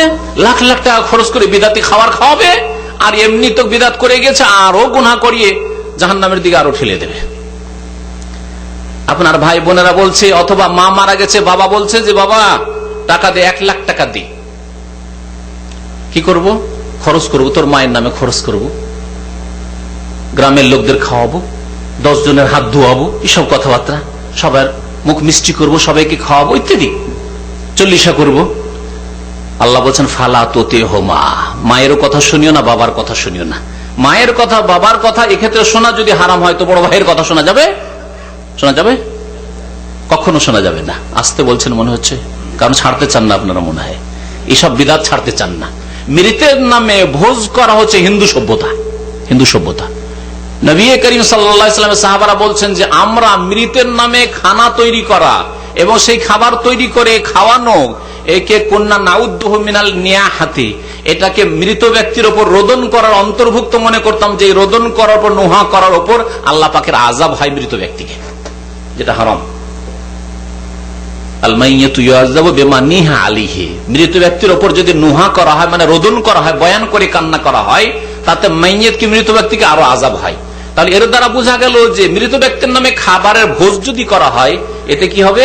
মৃত ব্যক্তিকে উল্টো আযাব হবে, যদি সেই পরিবেশে, সেই সমাজে এই কুপ্রথা থাকে, বিদাতি প্রথা থাকে, আর বন্ধ না করে যায়, নিষেধ না করে যায়। নিষেধ করে গেছে বাবা মা আপনার, তারপর যদি করেন তাহলে আপনারা যান, আর নিষেধ করেনি, বরং সন্তুষ্ট হয়ে গেছে যে না আমি মরলে করবে, অসুবিধা নেই, তারাও করেছে আর করার অনুমতি দিয়ে গেছে, চুপ থেকে গেছে, তাহলে তাদেরকে আযাব হবে এসব করার জন্য। আল্লাহ পাক নিষেধ করেছেন যে আল্লাহ পাককে অসন্তুষ্ট করে কোন মানুষকে রাজি করার চেষ্টা করবে না, শিরিক করে হোক, বিদাত করে হোক, যেমন এই যে মৃতের নামে খাবার, কুলখানি করা, ফাতেহা খানি করা, এই সমস্ত যতগুলি কাজ আছে, মিলাদ করা, মা মারা গেছে, বাবা মারা গেছে, মিলাদ করতে হবে, এই করতে হবে, এই সমস্ত বিদাতি কাজ। সুতরাং এসব করে কেউ যদি মা বাবাকে রাজি করার চেষ্টা করে, তাহলে সে গুনাহগার হবে, আদর্শ পরিবার কখনো গঠন করতে পারবে না। ফালা তোতে হোমা, তবে মা বাবার কথা শুনবেন না। আপনার মা বলছে চল্লিশা করতে হবে, করলেন না, তাই কি তার সাথে ভালো ব্যবহার করবেন না? ভালো ব্যবহার করবেন না, করবেন না? ভালো ব্যবহার করবেন, পার্থিব জীবনে সদাচরণ করবেন। আল্লাহ পাক বলেছেন ওয়াসাহিবহুমা ফিদ দুনিয়া মারুফা, মাতা পিতার সাথে দুনিয়াতে যতদিন থাকবে ভালো ব্যবহার করো। যদি মুশরিকও হয়, আল্লাহ ছাড়া অন্যকে সেজদাকারী হয়, কবর পূজারী হয়, তারপরও তাদের সাথে ভালো ব্যবহার করেন। দুনিয়ার ক্ষেত্রে, ধর্মীয় ক্ষেত্রে, তাওহীদের ক্ষেত্রে, সুন্নতের ক্ষেত্রে কোনো ডিসকাউন্ট করবেন না, কোনো কম্প্রোমাইজ করবেন না বাতিলের সাথে। ওয়াসাহিবহুমা ফিদ দুনিয়া মারুফা। তাহলে দ্বিতীয় উপদেশ ছিল আদর্শ পরিবার গঠন করার জন্য যে মাতা পিতার হকের খেয়াল রাখতে হবে, আর সেটাও আল্লাহকে আগে রাজি রেখে, আল্লাহ পাকের বিধানের আওতাতে থেকে, বিধানের বাইরে গিয়ে নাই। লা তাআতা লিমাখলুকিন ফি মাসিয়াতিল খালিক, স্রষ্টার নাফরমানি করে কোন মাখলুকের, কোন সৃষ্টির আনুগত্য নেই। কথা বুঝছেন না? স্রষ্টা আল্লাহ পাক, আল্লাহকে নারাজ করে, আল্লাহ পাকের বিরুদ্ধাচরণ করে কোন মানুষের আনুগত্য নেই। আপনার মদির বলছে যে যাও অমুক জায়গায় মদ পাওয়া যায়, নিয়ে আসো, নিয়ে আসবেন। দেখছেন যদি না নিয়ে আসি তাহলে তো আমার চাকরি যাবে, বেতন বাড়বে না, যাক চাকরি যাক, আল্লাহর উপর ভরসা করেন। লা তাআতা লিমাখলুক, কোন সৃষ্টির আনুগত্য করা যাবে না। তাহলে মদটাই যদি এনে না দেওয়া যায় তো শিরক কি করে করা যাবে? কি করে বিদআত করা যাবে? রাসূলুল্লাহ সাল্লাল্লাহু আলাইহি ওয়াসাল্লাম নাফরমানি করা যাবে? কখনো করা যাবে না। তৃতীয় বিষয়, আল্লাহ পাক রব্বুল আলামিন তৃতীয় বিষয় আখিরাতকে স্মরণ করিয়ে দেওয়ার কথা বলেছেন। তাহলে আদর্শ পরিবার গঠন করার জন্য ওই পরিবারে আখিরাতের চিন্তা থাকতে হবে। ফিকরে আখিরাত যাকে বলা হয়, পরকালের চিন্তা। পরকালের চিন্তা মানুষকে সংশোধন করতে বাধ্য করে। শুনে রাখেন, ভালো করে কথাটি শুনে রাখেন। আর যদি পরকালের চিন্তা কারো অন্তরে না থাকে, তার দ্বারা যে কোনো পাপ হইতে পারে। পরকালের চিন্তা যার অন্তরে যত দুর্বল, সে তত বেশি পাপী। মুসলিম সমাজে, অমুসলিমদের তো পরকালে বিশ্বাসী নেই। মুসলিম সমাজে জন্মসূত্রে পরকাল পরকাল বলি, আখিরাত বলি, কিয়ামত বলি, কিন্তু এই কিয়ামতের ওপর যত বেশি ইয়াকিন, তত বেশি আপনার পবিত্র জীবন। আর যত ইয়াকিন দুর্বল, তত বেশি আপনার দ্বারা পাপ হবে। আল্লাহ পাক রব্বুল আলামিন এই মর্মে ইরশাদ করছেন লোকমান হাকিমের উপদেশ, ইয়া বুনাইয়া ইন্নাহা ইন তাকু মিসকাল হাববাতিন মিন খারদাল ফাতাকুন ফি সাখরা আও ফিস সামাওয়াতি আও ফিল আরদ ইয়াতি বিহাল্লাহ ইন্নাল্লাহা লাতীফুন খাবীর। বলছেন লোকমান হাকিম, ইয়া বুনাইয়া, হে প্রিয় বৎস, হে প্রিয় ছেলে, ইয়া বুনাইয়া ইন্নাহা ইন তাকু মিসকাল হাববাতিন মিন খারদাল, সরিষার দানাও যদি থাকে, সরিষার দানার সমান গুনাহ করেছেন আপনি, সরিষার দানার সমান অপরাধ করেছেন আপনি, আপনার স্ত্রী, আপনার ছেলে মেয়ে, কেউ করেছে, যে কোনো মানুষ করুক না কেন, ব্যক্তি জীবনে করুক, পারিবারিক জীবনে করুক, আসমানে হোক আর জমিন হোক, যেখানে হোক না কেন, এই সরিষার দানা, ইন্নাহা ইন তাকুম মিসকাল হাববাতিন মিন খারদাল ফাতাকুন ফি সাখরা, আর সেই সরিষার দানা যদি পাথরের মধ্যে থাকে, পাথরের ভিতরে, আও ফিস সামাওয়াতি আও ফিল আরদ, সেই সরিষার দানা যদি আসমানের উপরেও থাকে, কোন ফেরেশতার কাছে, কারণ আসমানে কোনো মানুষ নেই, আও ফিল আরদ, অথবা জমিনে হোক, জমিনে কোন জিনের কাছে হোক, ইনসানের কাছে হোক, ইয়াতি বিহাল্লাহ, আল্লাহ সেটাকে হাজির করবেন, আল্লাহ সেটাকে নিয়ে আসবেন। কোথায় নিয়ে আসবেন? কোথায় নিয়ে আসবেন? বুঝতে পারছেন না বিষয়বস্তু? কোথায় নিয়ে আসবেন? আখিরাতে নিয়ে আসবেন, হাসরের ময়দানে নিয়ে আসবেন। তাহলে আপনি সরিষার দানার সমান যদি ভালো কাজ করেন, ইয়াতি বিহাল্লাহ, আল্লাহ পাক আখিরাতে কিয়ামতের দিবসে হাসরের মাঠে নিয়ে আসবেন। আপনি যদি সরিষার দানা পরিমাণ অন্যায় কাজ করেন আপনার ব্যক্তি জীবনে, পারিবারিক জীবনে, ইয়াতি বিহাল্লাহ, আল্লাহ পাক নিয়ে আসবেন, সেটাকে হাজির করবেন। এই চিন্তা যদি থাকে, তো আপনার সরিষার দানার সমান ভুল হইতে পারে। কোন একদিন 2 মিনিট আপনি কোন যুবতীর সাথে অবৈধ প্রেম আলাপ করলেন, আমি তোমাকে ভালোবাসি, তুমি কেমন, ইত্যাদি বলতে পারেন? সরিষার দানার সমানই ধরে নেন, এটা কখনো পারেন না আপনি। কারণ আপনি তার আগে বিশ্বাস রাখেন একজন মুমিন হিসাবে, এটাকে আল্লাহ হাজির করবে। এই যে আমি মাত্র 10 সেকেন্ডে কথা বললাম, আমি তোমাকে ভালোবাসি, এটা রেকর্ড হয়ে গেল, এবং ইয়াতি বিহাল্লাহ, আল্লাহ পাক হাজির করবেন এই কথাকে আমার আমলনামায়। এইভাবে যে কোনো পাপ হোক না কেন, 4 আনা পয়সা কারো এদিক ওদিক করতে পারবেন, মোবাইল চুরি করা তো দূরের কথা, আর সাথী রুমে টাকা পয়সা রেখেছে, সোনা দানা বাজার করে রেখেছে, বাড়ি যাবে বেচারা, আর চুরি করা তো দূরের কথা। এইসব চুরি ব্যাচেলার রুমে খুব বেশি হয়, কখনো হইতে পারে না। জেনা হইতে পারে, খুন করা হইতে পারে, কখনো হইতে পারে না। ফামাইয়া আমাল মিসকাল যাররাতিন খাইরাই ইয়ারা ওয়া মাইয়া আমাল মিসকাল যাররাতিন শাররাই ইয়ারা। কি মানে বুঝি না। অনেকের মুখস্থ আছে সূরা ইজা জুলজিলা, কিন্তু মন্ত্র মুখস্থ আছে। মন্ত্র মুখস্থ থাকলে হবে না। আল্লাহ বলছেন ফামাইয়া আমাল মিসকাল যাররা, কেউ যদি যাররা পরিমাণ, ওই যে জানালা আছে, জানালাতে রোদ্রের সময় জানালা খুলে রাখেন, তখন দেখবেন যে মনে হচ্ছে কিছু ধুলো আসছে, মনে হয় না? কিছু ধুলো যেন আসছে ওই জানালাতে, দেখতে পাচ্ছেন রোদ্রের সময়, একেবারে অনপরিমাণ, ধরা যাবে না, হাতে মোটেই ধরা যাবে না। এগুলো হচ্ছে যাররা, এগুলো হচ্ছে যাররা। এই পরিমাণও কেউ যদি ভালো কাজ করে, খাইরান ভালো কাজ করে, ইয়ারাহু, তা অবশ্যই দেখবে আল্লাহ পাকের দরবারে কিয়ামতের দিনে। ওমাইয়ামাল মিসকাল যাররাতিন শাররান, আর কেউ যদি খারাপ কাজ করে, অন্যায় কাজ করে, তাও দেখবে। এই যে আখিরাতের চিন্তা, পরকালের জন্য চিন্তাশীল হওয়া, চোখে পানি আসবে না আপনার যতক্ষণ পর্যন্ত পরকালের জন্য চিন্তাশীল না হয়েছে। দুনিয়ার জন্য মাশাআল্লাহ চাকরি আছে, খাওয়া দাওয়ার অভাব নেই, জমি জায়গা আছে, বাড়ি ঘর আছে, যা লাগে তা আছে, স্ত্রী আছে, ছেলে মেয়ে আছে, কেউ অসুস্থ নেই, তো চোখে পানি কোত্থেকে আসবে? আখিরাতে আপনার বিশ্বাস নেই, আখিরাতের ঈমান দুর্বল, আখিরাতে আমি পাশ করব না, জান্নাত যেতে পারবো কি জাহান্নামের ইন্ধন হইতে হবে, ওইসব কোনো চিন্তা নেই, তাহলে চোখে পানি আসবে কি করে?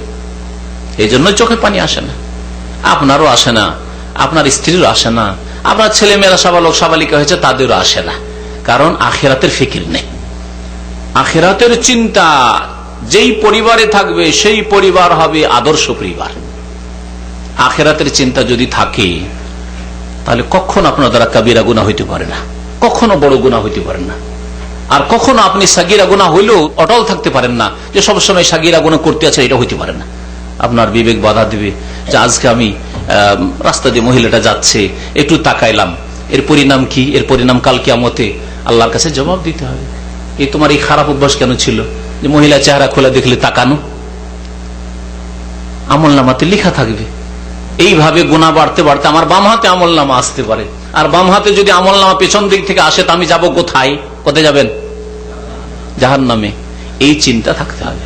যেই পরিবারে এই চিন্তা আছে, আপনার যদি চিন্তা থাকে আপনি সংশোধন, আপনার স্ত্রীর চিন্তা থাকে, 2 বছরের জন্য স্ত্রীকে রেখে এসেছেন, যদি পরকালের চিন্তা থাকে তাহলে অপর পুরুষের সাথে স্বামী বিদেশে গিয়েছে রুজি রোজগারের জন্য, কখনো গোপনীয় অবৈধ সম্পর্ক করতে পারে, গোপনে টেলিফোন করতে পারে।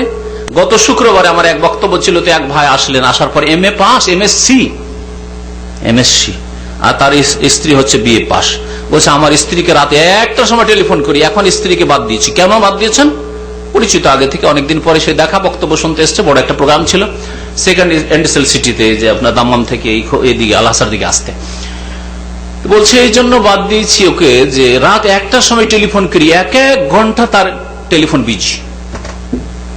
রাত 1টার সময় আপনার স্ত্রী টেলিফোন যদি 1 ঘন্টা বিজি থাকে তাহলে আপনি কি ভাববেন বলেন? এটা কেন হইল? এই জন্য হইল যে আপনার স্ত্রীর পরকালের চিন্তা নেই, জবাবদেহির চিন্তা নেই। আপনার চিন্তা আছে কিনা চিন্তা করুন। আপনার স্ত্রী কেমন করে পরকালে চিন্তা হবে তার জন্য আপনি প্রচেষ্টা চালান। আপনার ছেলে মেয়েরা আখিরাতের জন্য চিন্তাশীল হবে এর জন্য আপনি প্রচেষ্টা চালান। এই প্রচেষ্টা আপনাকে চালাতে হবে। এর জন্য যে তদবির আছে সেই তদবিরের ব্যবস্থা করতে হবে আপনাকে, এই হচ্ছে আপনার দায়িত্ব। তো বলছিলাম যে আখিরাতের চিন্তা যেই পরিবারে আছে সেটি হচ্ছে আদর্শ মুসলিম পরিবার। আর যেই পরিবার সুখে খায় দায় মনে করে যথেষ্ট, কোনো অভাব নেই, যথেষ্ট, আদর্শ পরিবার নয়। আদর্শ পরিবার সেই পরিবার যেই পরিবারে তাওহীদের পরে, মাতা পিতার হকের পরে, আর তার সাথে আখিরাতের চিন্তা আছে।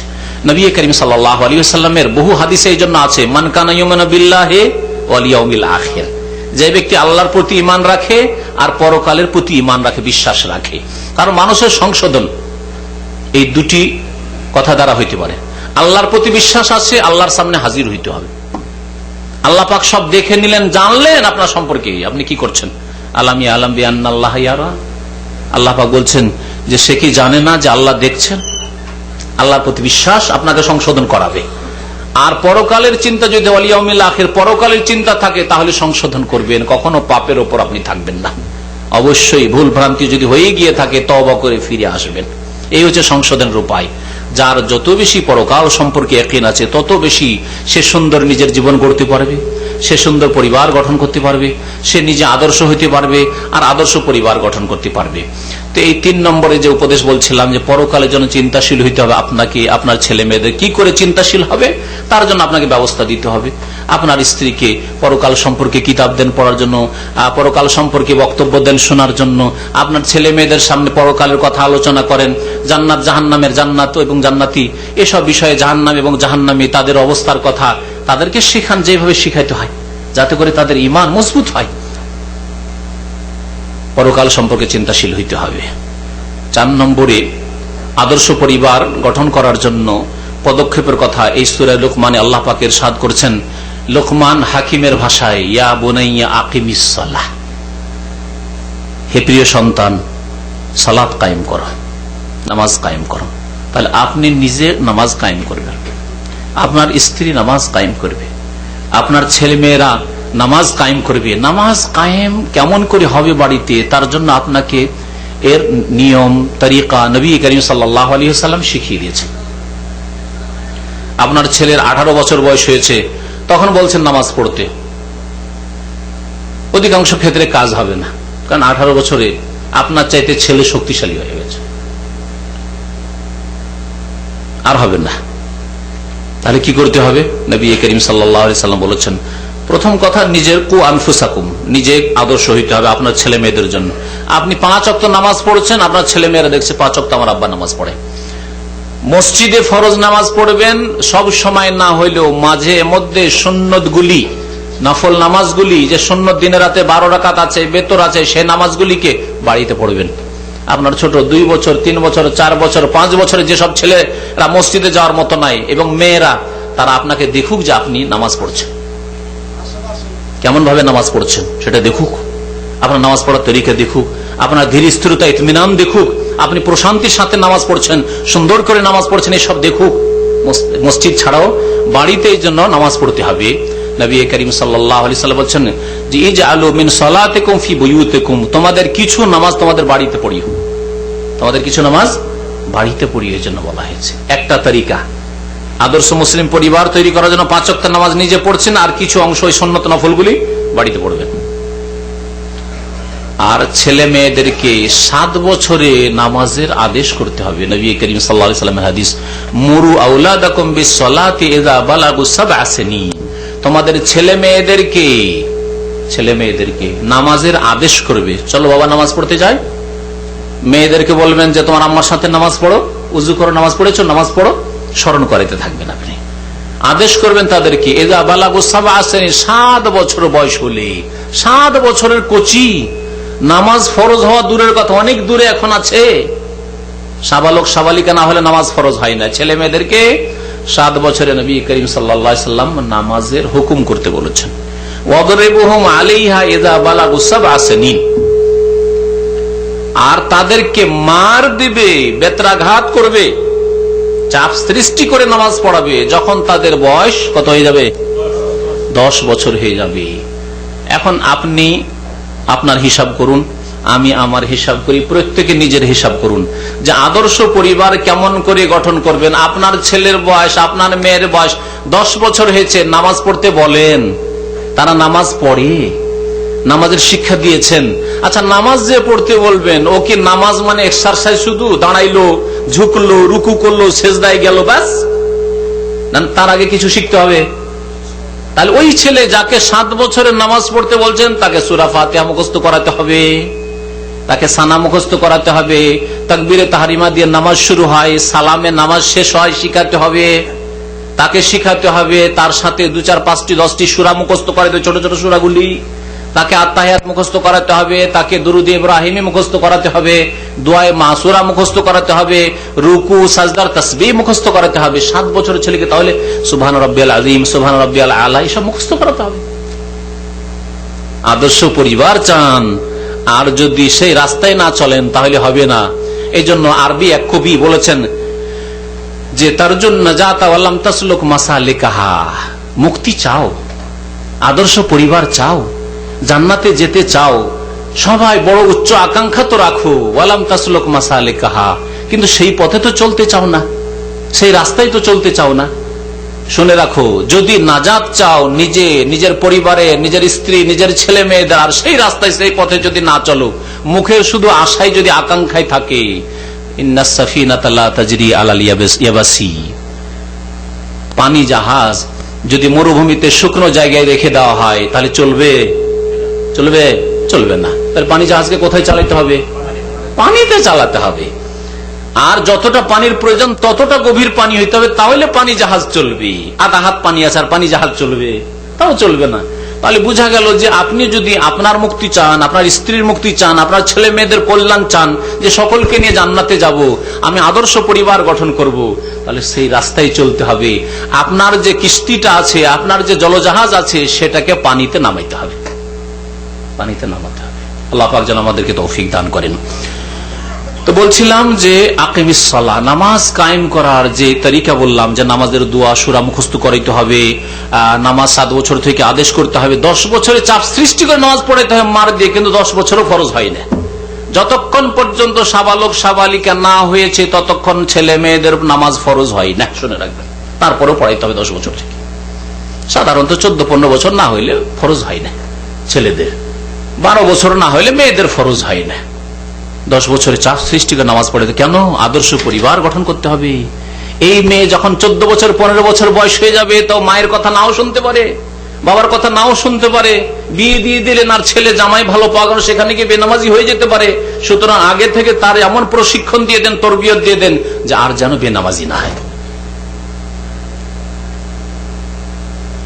আকিমিস সালাহ, এই হয়ে গেল 4 নম্বরের উপদেশ আদর্শ পরিবার গঠনের জন্য। তাই নামাজ যেমন ভাবে কায়েম করতে হয়, নামাজ রাসূলুল্লাহ সাল্লাল্লাহু আলাইহি ওয়াসাল্লামের তরিকায় নামাজ পড়তে হবে। ওই গতানুগতিক নামাজ, বিদআতি নামাজ পড়বেন না। নিয়ত পড়ে, নামাইতো দিয়ে নামাজ, যায় নামাজের দোয়া দিয়ে নামাজ, মোনাজাত দিয়ে নামাজ, ওইসব নামাজ নয়। রাসূলুল্লাহ সাল্লাল্লাহু আলাইহি ওয়াসাল্লামের সহি নামাজ শিখাতে হবে আপনার ছেলে মেয়েদেরকে, আপনার স্ত্রীকে। নারীদের নামাজ আলাদা আর পুরুষের নামাজ আলাদা। আপনার স্ত্রী নামাজ পড়ে, সুন্নত বিরোধী নামাজ পড়ে, ওই রকম নামাজ কায়েম করলে হবে না। নামাজ পড়তে হবে ওইভাবে যেভাবে নবী করিম সাল্লাল্লাহু আলাইহি ওয়াসাল্লাম নামাজ পড়ে, সাল্লু কামা রাআইতুমুনি ওয়াসাল্লি, তোমরা নামাজ আদায় করো, সালাত আদায় করো যেইভাবে আমাকে সালাত আদায় করতে দেখলে। নবী করিম সাল্লাল্লাহু আলাইহি ওয়াসাল্লাম এই সম্বোধন যেমন পুরুষদেরকে করেছেন তেমনি নারীদেরকে করেছেন। পুরুষরাও যেমন রাসূলুল্লাহ সাল্লাল্লাহু আলাইহি ওয়াসাল্লামকে ফলো করবে, তেমন নারীরাও রাসূলুল্লাহ সাল্লাল্লাহু আলাইহি ওয়াসাল্লামকে ফলো করবে, নবী সাল্লাল্লাহু আলাইহি ওয়াসাল্লামের মতো নামাজ পড়বে। আমাদের দেশে কিন্তু মহিলাদের নামাজই আলাদা, হাত বিছিয়ে নামাজ পড়বে, অথচ নবী সাল্লাল্লাহু আলাইহি ওয়াসাল্লাম বলেছেন কুকুরের মতো বসবে না। ওয়ালা ইফতারিশু আহাদুকুম ইফতিরাশাল কালবে, তোমাদের মধ্যে কেউ যেন কুকুরের মতো করে হাত বিছিয়ে নামাজ না পড়ে। আর মহিলারা আমাদের দেশে হাত বিছিয়ে জড়সড় হয়ে নামাজ পড়বে, শরীয়তের খেলাফ, হাদিসের খেলাফ নামাজ পড়বে। কখন আদর্শ পরিবার গঠন করতে পারবে? যতক্ষণ পর্যন্ত রাসূলুল্লাহ সাল্লাল্লাহু আলাইহি ওয়াসাল্লামকে উসওয়ায়ে হাসানা, উত্তম আদর্শ হিসাবে গ্রহণ না করবেন। আপনি, আপনার স্ত্রী, আপনার ছেলে মেয়েরা, আল্লাহ পাক যেন আমাদের সকলকে তৌফিক দান করেন এবং তার জন্য মেহনত করার তৌফিক দান করেন। তার জন্য আরেকটি কথা আপনাদেরকে অনুরোধ করে বলবো, আল্লাহ পাকের কাছে দোয়া করেন যে আল্লাহ আমাদেরকে সঠিক পথ দেখাও, সহি নামাজ দান করু, সহি রাস্তা আমাদেরকে দান করু, নবী করিম সাল্লাল্লাহু আলাইহি ওয়াসাল্লামের তরিকায় চলার আমাদেরকে তৌফিক দান। আল্লাহর কাছে দোয়া করেন, আল্লাহ পাক দেবেন। আল্লাহর কাছে অভাব নেই, কিন্তু আপনার দোয়াও নেই ভালো আর মেহনতও নেই ভালো। আল্লাহর কাছে দোয়াও চাইছেন না যে আল্লাহ সহি পথ দেখাও, আর আপনি কোরআন এবং হাদিস থেকে যাচাই করে সহি নামাজও নিতে চাইছেন না, ওই বাপদাদার তরিকেই থাকবেন, তাহলে আল্লাহ পাক কখনো সংশোধন করাবেন না। ইয়া বুনাইয়া আকিমিস সালাহ। তারপরে 5 নম্বর উপদেশ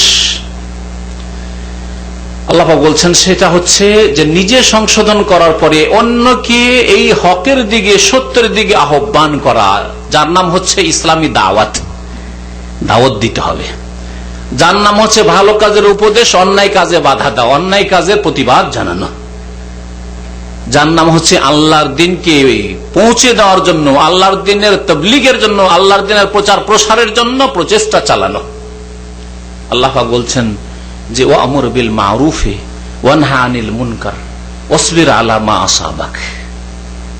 আপনার আদর্শ পরিবার গঠনের ক্ষেত্রে ভালো কাজের আদেশ দেবেন, অন্যায় কাজে বাধা দেবেন, আর কি করবেন? এই পথে আপনার কিছু কষ্ট হবে, সেই কষ্ট আপনাকে বরদাস্ত করতে হবে। 1-2টি উদাহরণ দিয়ে বলছি যে আদর্শ পরিবার গঠনের ক্ষেত্রে ভালো কাজের আদেশ দিতে হবে। আপনার ছেলে মেয়েরা সত্য কথা বলে কিনা না মিথ্যা কথা বলে, আপনাকে খোঁজ খবর রাখতে হবে। এমন নয় যে আপনার ছেলে মেয়েরা মিথ্যা কথা বলে। আপনার ছেলে কয়েক ঘন্টা দিনের স্কুল শেষ হয়ে যায়, মাদ্রাসা শেষে তারপরে কোথায় কাটিয়ে আসে, আর আপনাকে জিজ্ঞেস করেন, হয়তো মাঝে মধ্যে কখনো জিজ্ঞাসা করেন, প্রথম কথা জিজ্ঞাসাই করেন না। না, তাদেরও স্বাধীনতা আছে, দিলেন ছেড়ে ফুল, এমন নয়। আজকাল 12 বছর, 13 বছর, 14 বছর, 15 বছর, 16 বছরের মেয়ের হাতে মোবাইল দিয়ে দিয়েছে। আউযুবিল্লাহ, মোবাইল দিয়ে দিয়েছেন। কত আস্থা আপনার মেয়ের উপর, আর ফুল স্বাধীনতায় ছেড়ে দিলেন না, এরকম ছাড়বেন না। তার মানে এই নয় যে আপনি মেয়ের উপর সন্দেহ করেন, ছেলের উপর সন্দেহ করেন, কিন্তু উদ্দেশ্য হচ্ছে সৎ। আপনাকে এদেরকে ভালো করে গঠন করতে হবে, গড়ে তুলতে হবে। এটা হচ্ছে সময়, বাঁকা হয়ে গেলে আর সোজা করা যাবে না। সুতরাং আজকাল যে মেয়েদের হাতে মোবাইল, ছেলেদের হাতে মোবাইল, 12 বছর, 13 বছর, 14 বছর, প্রত্যেকে আলাদা আলাদা মোবাইল, আর তারা দীর্ঘ সময় কথা বলে, কোথায় সময় কাটায় খোঁজ রাখেন না। প্রতিবেশীর বাড়িতে গিয়ে 2-4 ঘন্টা থেকে আসে, কার সাথে থাকে, কার সাথে কথা বলে, কোথায় কি করে, কোনো খোঁজ রাখেন না। আপনি এই ক্ষেত্রে দায়িত্ব পালন করলে না কখনো আদর্শ পরিবার গঠন করতে পারবেন না। ওয়ামুর বিল মারুফ, ভালো কাজের আদেশ দেবেন, আপনি ভালো কাজের আদেশ দেবেন। ওয়ানহা আনিল মুনকার, অন্যায় কাজে বাধা দেবেন। মিথ্যা কথা বলছে, ছেলেমেয়েরা ঝগড়া করছে, লড়াই করছে, আপনি বাধা দেবেন। এখানে বল প্রয়োগ করার ক্ষমতা আছে, পাশের বাড়ির এক ছেলের লড়াই ঝগড়া করছে, আপনি মারতে পারবেন না, চাপ সৃষ্টি করতে পারবেন না, মুখে বলতে পারবেন, কিন্তু আপনার ছেলে মেয়েদেরকে আপনি ভয় দেখাতে পারবেন, আপনার ছেলে মেয়েদের চাপ সৃষ্টি করতে পারবেন। এইভাবে আদর্শ পরিবার গঠন করতে হবে, স্বাধীন ছেড়ে দিলে হবে না। নবী করিম সাল্লাল্লাহু আলাইহি ওয়াসাল্লামের সিরাতে লেখা হয়েছে যে নবী সাল্লাল্লাহু আলাইহি ওয়াসাল্লাম যদি পরিবারের কোন সদস্যের পক্ষ থেকে কোন সময় একটি মিছা কথা শুনতেন, কোন সময় রহস্য করে হয়তো কেউ মিছা কথা বলেছে, মিথ্যা কথা রহস্যের ছলেও বলা যাবে না, কোন সময় একটা মিথ্যা কথা শুনে নিয়েছেন আর প্রমাণ হয়ে গেছে, শুনে নিয়েছেন নবী করিম সাল্লাল্লাহু আলাইহি ওয়াসাল্লাম যে এই কথাটি মিথ্যা বলেছে, অতক্ষণ পর্যন্ত অসন্তুষ্ট থাকতেন, অতক্ষণ পর্যন্ত নারাজ থাকতেন রাসূলুল্লাহ সাল্লাল্লাহু আলাইহি ওয়াসাল্লাম এবং কথা বন্ধ করে দিতেন। ঠিক আছে, তোমার সাথে কথাই বলবো না, হাত্তা ইউহদিসা তাওবা, যতক্ষণ পর্যন্ত সে তওবা করতো না যে আমি তওবা করছি আর মিথ্যা বলবো না, আমি তওবা করছি আর মিথ্যা কথা বলবো না। তাহলে ওয়ানহা আনিল মুনকার, অন্যায় কাজে বাধা দিতে হবে। আপনার ছেলে মেয়েরা মিথ্যা বলে, প্রমাণ হয়ে যায় আপনার কাছে, তারপরে আপনি কোনো পদক্ষেপ নেন না সংশোধনের জন্য। কোথায় ছিলে এতক্ষণ? এই তো এখানেই ছিলাম। আসলে পরে খবর পেলেন যে না, এই তো ভুল কাজে ছিল, অন্যায় কাজে ছিল, কোথাও ফিল্ম দেখছিল, কোথাও গান বাজনা শুনছিল, কোথাও অন্যায় কাজ করছিল, অথচ আপনি সেই ক্ষেত্রে কোনো পদক্ষেপ নিলেন না সংশোধনের। তাহলে আপনি আদর্শ পরিবার কখনো গঠন করতে পারবেন না। ওয়ানহা আনিল মুনকার, ভালো কাজের আদেশ দেওয়া এবং অন্যায় কাজে বাধা দেওয়া, ইতিবাচক এখানেও নেতিবাচক, পজিটিভ নেগেটিভ এই দুটোই থাকতে হবে। আর এক শ্রেণীর লোক আছে আমাদের দেশে যারা বলে যে নেগেটিভ করতে হবে না, শুধু পজিটিভ, হ্যাঁ হ্যাঁ করো করো করো, না করিও না এটা বলতে হবে না। ওদের থিওরিতে আছে যে যদি এটা করিও না বলি তাহলে নাকি ঘৃণা ছড়াবে, এটা বিদাতি কথা, এটা কালেমা তৈয়বার খেলাফ কথা। আল্লাহ বলছেন লা ইলাহা, ইলাহ নেই আগে করতে হবে, নেগেটিভ আগে। নবী করিম সাল্লাল্লাহু আলাইহি ওয়াসাল্লাম আগে না করেছেন এই 360টি মূর্তি তোমাদের নেই, সরাতে হবে কাবার চারিদিক থেকে, ইল্লাল্লাহ, এবং এক আল্লাহর ইবাদত করতে হবে। তাহলে আগে তো নেগেটিভ, পরে পজিটিভ। আর এই বিদআতপন্থীদের লক্ষণ হচ্ছে তারা বলছে যে ইতিবাচক বলো, নেতিবাচক বলিও না, বলিও না যে এটা শিরিক, বলিও না যে এটা বিদআত, বলিও না যে এটা সুন্নতের খেলাফ, বলিও না যে এই তরিকায় চলবে না, ইতিবাচক হ্যাঁ বাচক বলো, এটা করো এটা করো এটা করেই বলো, শুধু ফজিলত বলো।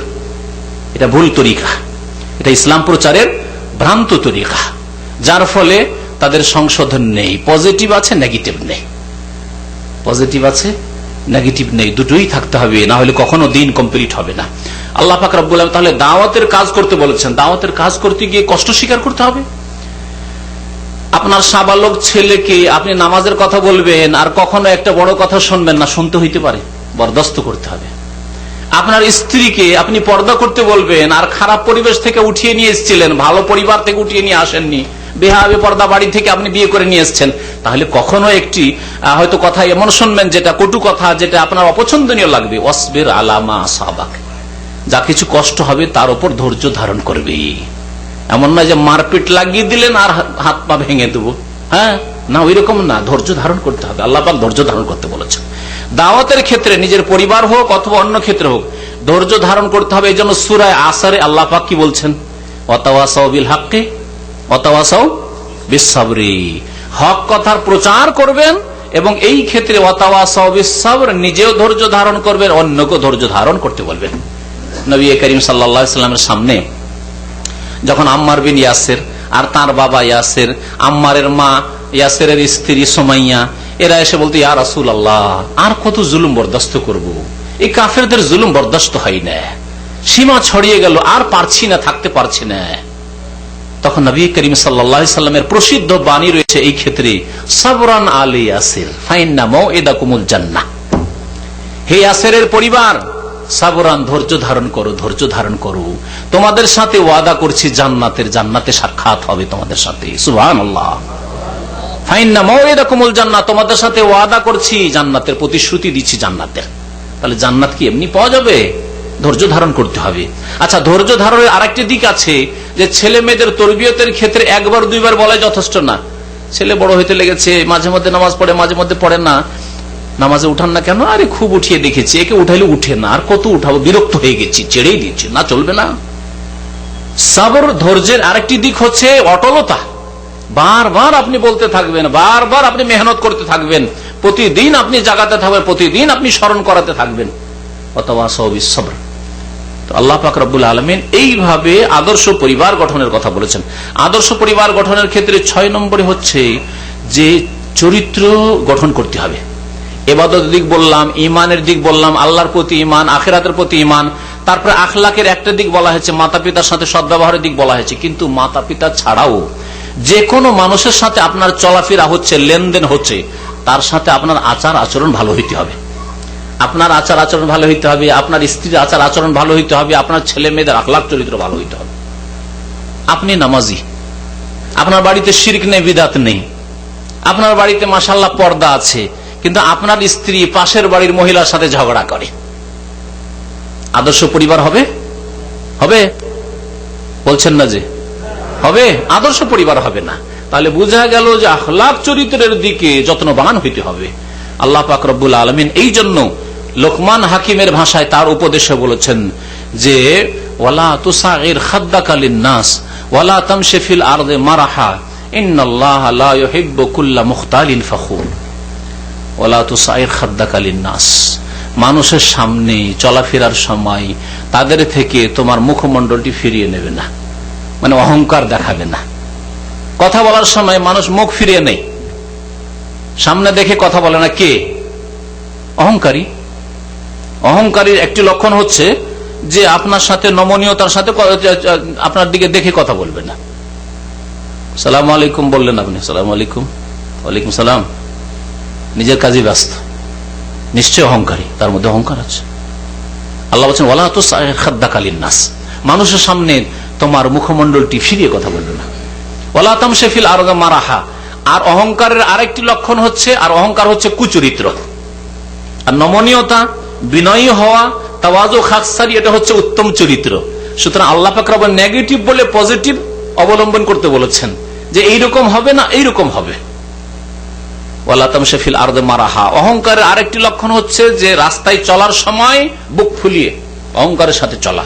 এমন ভাবে চলছেন আপনি ডানে না বামে দেখা দেখি, কারোর সাথে দেখা দেখি না, ডানে বামে কে আছে, কাউকে সালাম দিতে হবে না, দেখছেন না কারো দিকে। পাশ দিয়ে একজন ভালো মানুষ চলে গেল, আপনি সালাম দিলেন না। কেউ দিবে দে সালাম, না হলে আমি সালাম দিচ্ছি না।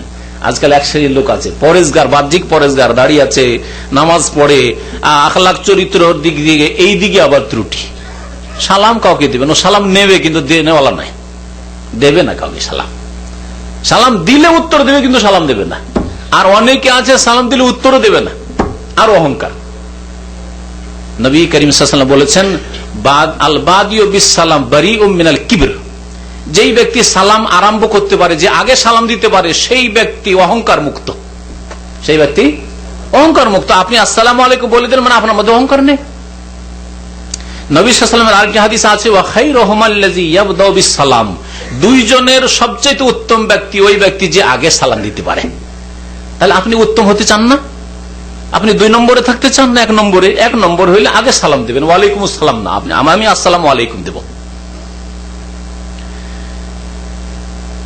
ওয়ালা তামশি ফিল আরদি মারাহা, রাস্তায় চলার সময় পথে যাতে করে আপনি অহংকারী হয়ে চলাফেরা না করেন। ইন্নাল্লাহা লা ইউহিব্বু কুল্লা মুখতালিন ফখুর, যে ব্যক্তি অহংকারী, দাম্ভিক, তাকে আল্লাহ পাক ভালোবাসেন না, আল্লাহ পাক ঘৃণা করেন। আর যাকে ঘৃণা করেন তাকে দুনিয়াতেও আল্লাহ পাক অপদস্থ করেন, আর আখিরাতেও আল্লাহ পাক জাহান্নামে দেবেন। এই জন্য অহংকার করা কবিরা গুনাহ। নেতৃত্বের অহংকারে ফেরাউনকে আল্লাহ ধ্বংস করেছেন। ধন সম্পদের, দৌলতের অহংকারে কারণকে আল্লাহ পাক ধ্বংস করেছেন।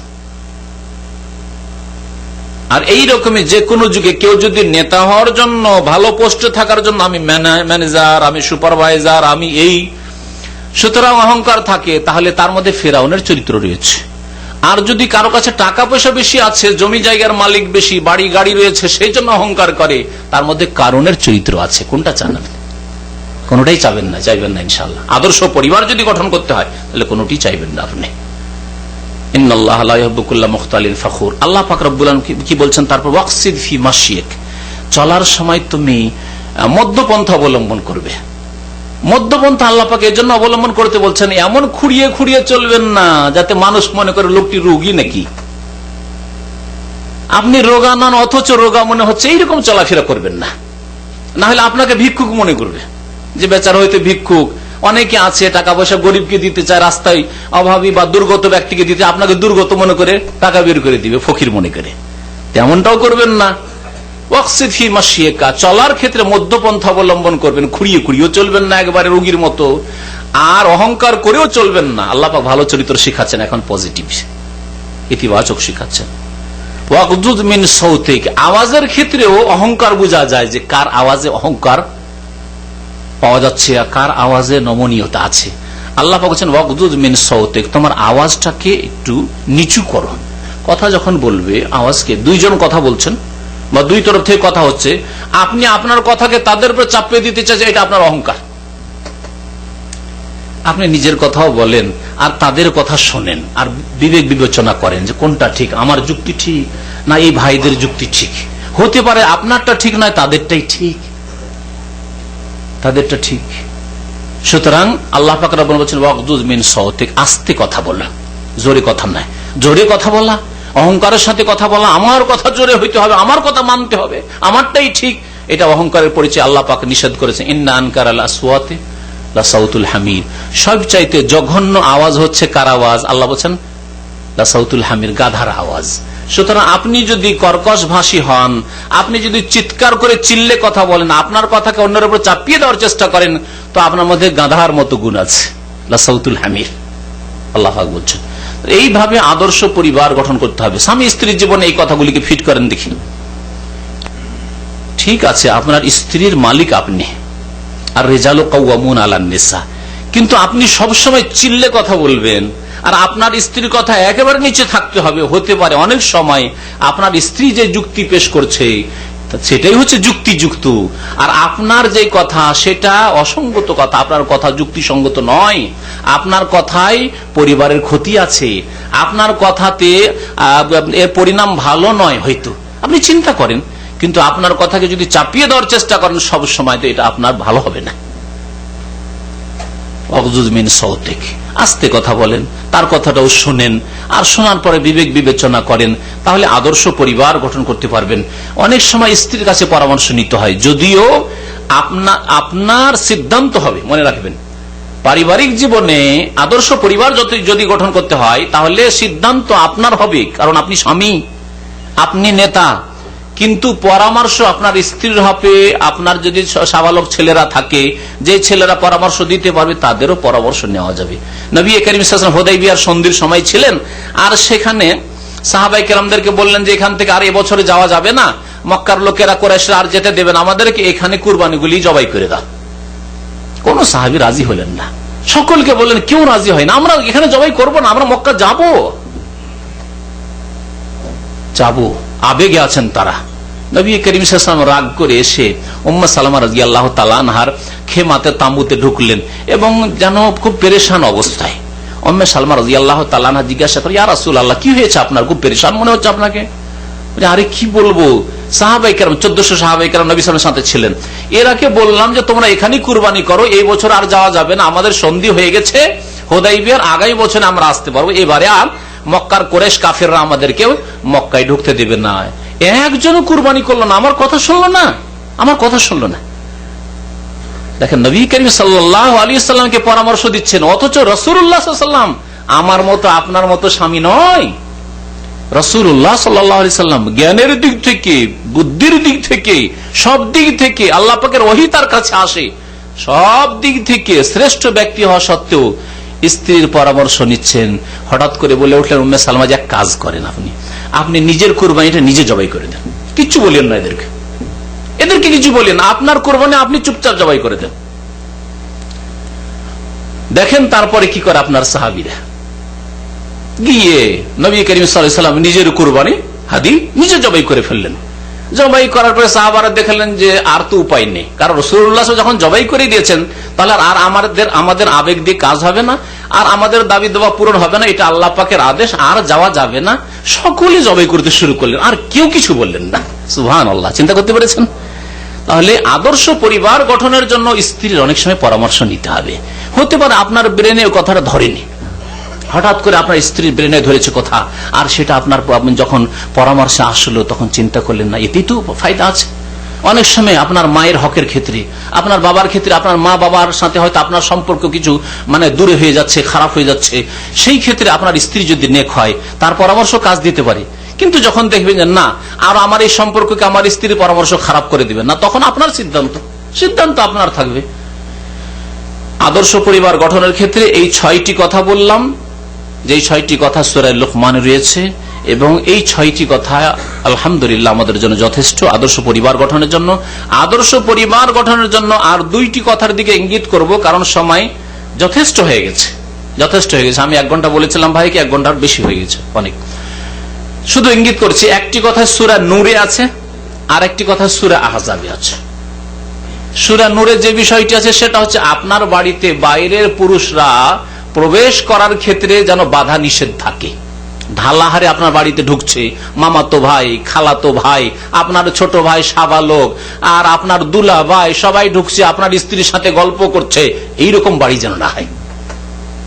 আদর্শ পরিবার গঠন করতে হলে আদাবুল ইস্তিজান, লা তাদখুলু বুয়ুতান, আল্লাহ পাক বলেন গায়রা বুয়ুতিকুম হাত্তা তাস্তানিসু ওয়া তুসাল্লিমু আলা আহলিহা যালিকুম খায়রুল লাকুম। আল্লাহ পাক রব্বুল আলামিন যে অনুমতি নিতে হবে কোন বাড়িতে প্রবেশ করলে, এই যে আল্লাহ পাক নীতিমালার কথা কোরআনে কারিমে সূরা নূরে বিধান বিস্তারিত রয়েছে, ওই বিধানের উপর আমল করবেন, তাহলে আদর্শ পরিবার গঠন করতে পারবেন। আর কোন পুরুষ মানুষ আপনার বাড়িতে যদি ঢুকে যারা আপনার স্ত্রীর মাহরাম নয়, আপনার সাথে ঢুকবে, আপনি বাড়িতে নন, আর আপনার দুলাভাই এসে বসে আপনার স্ত্রীর সাথে গল্প করছে, আপনার ছোট ভাইয়েরা, আপনার স্ত্রীর দেবররা, সাবালক, তারা এসে গল্প করে ভাবির সাথে, এইরকম করলে আদর্শ পরিবার কখনো গঠন করা যাবে না। আপনার খালাতো ভাই, মামাতো ভাই, আপনার স্ত্রীর খালাতো ভাই, মামাতো ভাই, ফুফাতো ভাই সবাই আসে, আর বোন আর আপা গল্প করে, এই করলে কখনো আদর্শ পরিবার গঠন করা যাবে না। আপনি কোরআনে কারীমের বাস্তবায়ন না করলে কখনো আদর্শ পরিবার গঠন হবে না। আর আমাদের মধ্যে হাড়ে হাড়ে এই রোগগুলি মজুদ আছে। আপনি বিদেশে আর আপনার স্ত্রী বাড়িতে আছে, কোন সাবালক আপনার ছেলে নেই, আর আপনার বাড়িতে অপর পুরুষ কেন ঢুকে? কখনো না, কখনো এটা হবে না। নবী করিম সাল্লাল্লাহু আলাইহি ওয়াসাল্লাম বলছে লা তালিজু আলাল মুগিবাত, যেসব নারীদের স্বামীরা বাড়িতে নেই তাদের বাড়িতে তোমরা প্রবেশ করবে না, আপনিও প্রবেশ করবেন না, আর আপনার বাড়িতেও প্রবেশ করবে না। লা তালিজু আলাল মুগিবাত, যেসব নারীরা তাদের স্বামীদেরকে গায়েব করে রেখেছে, অর্থাৎ স্বামীরা বিদেশে আছে, বাড়ির বাইরে আছে, সফরে গেছে, আর বাড়িতে অপর পুরুষ ঢুকে গল্প করছে, কথা বলছে, ভাবি কেমন আছেন, ভালো আছেন, আর আসেন বসেন, আর আপনার স্ত্রীও তাদেরকে চা পানি করাচ্ছে, এইসব চলবে না। এসব করলে কখনো নামাজ রোজা করেও আদর্শ পরিবার গঠন করতে পারবেন না। আদর্শ পরিবার গঠনের ক্ষেত্রে 7 নম্বর এই কথাটি বললাম, যে বাইরে থেকে অপর পুরুষ যাতে করে আপনার বাড়িতে ঢুকে আপনার স্ত্রীর সাথে গল্প গুজব করবে, বসবে, নির্জনে কথা বলবে, এসব না থাকে। আপনি সাথে নিয়ে প্রবেশ করবেন, তখন আপনার স্ত্রী, আপনার মা, যাদের মাহরাম নাই ওইসব লোকেরা, তাদেরকে ঘরের ভিতরে যেতে বলবেন, আর তাদেরকে নিয়ে সাথে করে ঢুকবেন, আর সাথে করে বেরিয়ে আসবেন। এমন নয় যে ছেড়ে দিলেন রুমের মধ্যে আর আপনি বাইরে চলে গেলেন, এমনটা যাতে না হয়। এই একটি পয়েন্ট মনে রাখবেন। আর আরেকটি হচ্ছে 8 নম্বরে, সেটা হচ্ছে সূরা আহজাবে আছে, আপনার স্ত্রী, আপনার সাবালিকা মেয়েরা আছে, তারা যখন বাইরে বেরোবে হেজাব ছাড়া, পর্দা ছাড়া যেন না বের হয়, পর্দা ছাড়া যেন না বের হয়। আর খুব বেশি যেন বাইরে যাওয়া তাদের অভ্যাস না হয়ে যায়, প্রয়োজন না হলে বাইরে যাবে না। আল্লাহ পাক কোরআনে কারীমে সূরা আহজাব বলছেন ওয়াকারনা ফি বুয়ুতিকুন্না, এই বিধানের উপর আমল করতে হবে, তাহলে আদর্শ পরিবার গঠন হবে। আল্লাহ পাক মহিলাদেরকে সম্বোধন করে বলছেন যে তোমরা বাড়িতে অবস্থান করো, তাহলে নারীদের আসল স্থান হচ্ছে বাড়ি, আর পুরুষদের আসল স্থান হচ্ছে বাইরে, যে তোমরা রুজি রোজগার করো বাইরে গিয়ে। ওয়াকারনা ফি বুয়ুতিকুন্না ওয়ালা তাবাররাজনা তাবাররুজাল জাহিলিয়াতিল উলা, আর জাহিলিয়াতের যুগে বেহায়া বেপরদা হয়ে নারীরা যেমন রাস্তা রাস্তায় ঘুরে বেড়াতো, মিছিল করতো, আর এই করতো সেই করতো, সেসব করিও না। পশ্চিমা জাহিলিয়াতের যুগে মহিলারা মিছিল করে, আজকে মুসলিম দেশেও মহিলারা আগে আগে মিছিলে। ওয়ালা তাবাররাজনা তাবাররুজাল জাহিলিয়াতিল উলা, কখনো আদর্শ পরিবার গঠন হবে না, কখনো আদর্শ মুসলিম দেশ তৈরি হবে না, কখনো আদর্শ সমাজ তৈরি হবে না, মুসলিম সমাজ তৈরি হবে না, কখনো তৈরি হবে না। পুরুষদের চাইতে মহিলাদের চাকরি বেশি দেশে, তাহলে কখনো সেখানে আদর্শ সমাজ গঠিত হবে না। এই মহিলাদের জায়গায় যদি পুরুষরা কাজ করতো, চাকরি করতো, এক একটি পরিবার তারা সামলাতো, বেকার সমস্যা দূর হয়ে যেত। আমি তো বলি এই কথা, যে নারীদের চাকরির প্রয়োজনটা কি আছে? প্রত্যেক নারীর দায়িত্বশীল একজন আছে, তার স্বামীকে ভরণ পোষণ দিতে হবে, তার বাবাকে ভরণ পোষণ দিতে হবে। কিন্তু হাজার হাজার লক্ষ লক্ষ ছেলে, যুবকরা বেকার হয়ে রয়েছে, BA পাশ করে তারা চাকরি পাচ্ছে না, আর মহিলাদের চাকরি বেশি। কি করে বেকার সমস্যার সমাধান হবে? আল্লাহ পাকের আযাব, আল্লাহ পাকের আযাব এগুলি। আদর্শ পরিবার গঠন করলে তারপরে বাড়িতে ছেলে মেয়ে আছে, ওদের দেখাশোনা কি করে? আপনি এক চাকরিতে গেছেন বা ব্যবসাতে দোকানে, আর আপনার স্ত্রীও চাকরি করে বেড়ায়, তাহলে আপনার ছেলে মেয়েগুলো কি হবে? এদের লালন পালন কি করে হবে? এদের আদর্শ মুসলিমেরা কি করে হবে? আর এদের আদর্শ পরিবার কি করে গঠন হবে? কে করবে? কাজের মেয়ের হাতে ছেড়ে দিয়ে চলে গেছেন, অথবা কোথাও দিয়ে চলে গেছেন, এইভাবে কাজ হয়? এইভাবে আর ছেলে মেয়ে মানুষ হয়? যার ফলে ছেলে মেয়েরা আদর্শ মুসলিম তৈরি হয় না, আর আদর্শ পরিবারও তৈরি হয় না। স্বামী স্ত্রী দুজনে চাকরি করব, কখনো শান্তি হবেন না, আর কখনো আদর্শ পরিবার তৈরি হবে না। তো বলছিলাম যে কথা, যে প্রথম কথা, মহিলারা বাড়ির বাইরে যাবে না যদি প্রয়োজন না থাকে, আর প্রয়োজন হলে যাবে, কিন্তু প্রয়োজনের তাগিদে যাবে, আর পর্দার সাথে যাবে। আর দূরে যদি যেতে হয়, এক শহর থেকে অন্য শহর যেতে হয়, তাহলে বিনা মাহরামে যাবে না। এমন নয় যে ঢাকা থেকে চিটাগাং, ঢাকা থেকে দিনাজপুর, ঢাকা থেকে রাজশাহী নাইট কোচে চাপিয়ে দিলেন, বা দিনে সকালে চাপিয়ে দিলেন, 4 ঘন্টা পরে নামবে, এক শহর থেকে আরেক শহর। আর একা মহিলা সফর করে, ঢাকা ইউনিভার্সিটিতে পড়াশোনা করে, আর গ্রামের বাড়ি হচ্ছে কোথায় 200-400 কিলোমিটার, সেখানে চলে যায় একাই। এইভাবেই তো ধর্ষিতা হচ্ছে। আদর্শ পরিবার কখনো গঠন হবে না। ঠিক আছে, কলেজ ইউনিভার্সিটিতে পড়াতে হবে, প্রথম কথা মহিলা কলেজে পড়াবেন, মহিলাদেরকে, মেয়েদেরকে, আর তারপরে সেখান থেকে নিয়ে আসা যাওয়ার জন্য আপন ভাই অথবা বাবা আছে, এইভাবে যারা মাহারাম, আপন মামা ইত্যাদি যারা মাহারাম আছে, তারা সাথে করে নিয়ে আসবে, দিয়ে আসবে। তাহলে আদর্শ পরিবার গঠন হবে। যেই কথাগুলি সূরা আহজাবে রয়েছে, আল্লাহ পাক রব্বুল আলামিন যেন আমাদেরকে নেক আমলের তৌফিক দান করেন। আল্লাহ পাক রব্বুল আলামিন যেন আমাদের গুনাহ খাতা মাফ করে দেন। আল্লাহ পাক আমাদের ব্যক্তি জীবনকে যেন আদর্শ মুসলিম জীবন করে গড়ে তোলার তৌফিক দান করেন, এবং আল্লাহ পাক রব্বুল আমাদেরকে যেন আদর্শ পরিবার গঠনের তৌফিক দান করেন।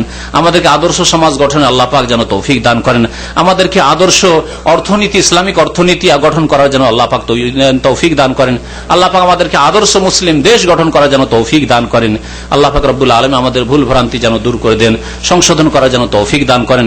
আল্লাহ পাক আমাদেরকে তার প্রতি ঈমানকে মজবুত যেন করে দেন, আখিরাতের প্রতি ঈমানকে আল্লাহ পাক রব্বুল আলামিন যেন মজবুত করে দেন। আল্লাহ পাক রব্বুল আলামিন আমাদেরকে যেন 5 ওয়াক্ত নামাজ কায়েম করার তৌফিক দান করেন। আল্লাহ পাক আমাদের স্ত্রীদেরকে পর্দা করার যেন তৌফিক দান করেন, তাদেরকে তাদের ইজ্জতের হেফাজতের যেন তৌফিক দান করেন। আল্লাহ পাক আমাদেরকে যেন দুনিয়াতেও সুখে রাখেন, আর পরকালেও আল্লাহ পাক যেন সুখে রাখেন, আর আমাদেরকে জাহান্নামের আযাব থেকে যেন রক্ষা করেন। আল্লাহ পাক রব্বুল আলামিন আমাদেরকে যেন ভালো হওয়ার তৌফিক দান করেন, আমাদেরকে ভালো স্ত্রী যেন দান করেন, সৎ সন্তান যেন আমাদেরকে দান করেন। আল্লাহ পাক আমাদেরকে যেন দুনিয়া আখিরাতের সমস্ত বালা মুসিবত থেকে আল্লাহ পাক যেন রক্ষা করেন। আল্লাহ পাক রব্বুল আলামিন সমস্ত রকমের ফিতনা থেকে, দিনের ফিতনা থেকে, দুনিয়ার ফিতনা থেকে, ধন সম্পদের ফিতনা থেকে, নারীদের ফিতনা থেকে আল্লাহ পাক আমাদেরকে যেন রক্ষা করেন, হেফাজত করেন। আল্লাহ পাক আমাদেরকে যেন সৎকর্মশীল হওয়ার তৌফিক দান করেন। সুবহান রাব্বিকা রাব্বিল ইজ্জাতি আম্মা ইয়াসিফুন ওয়া সালামুন আলাল মুরসালিন ওয়ালহামদুলিল্লাহি।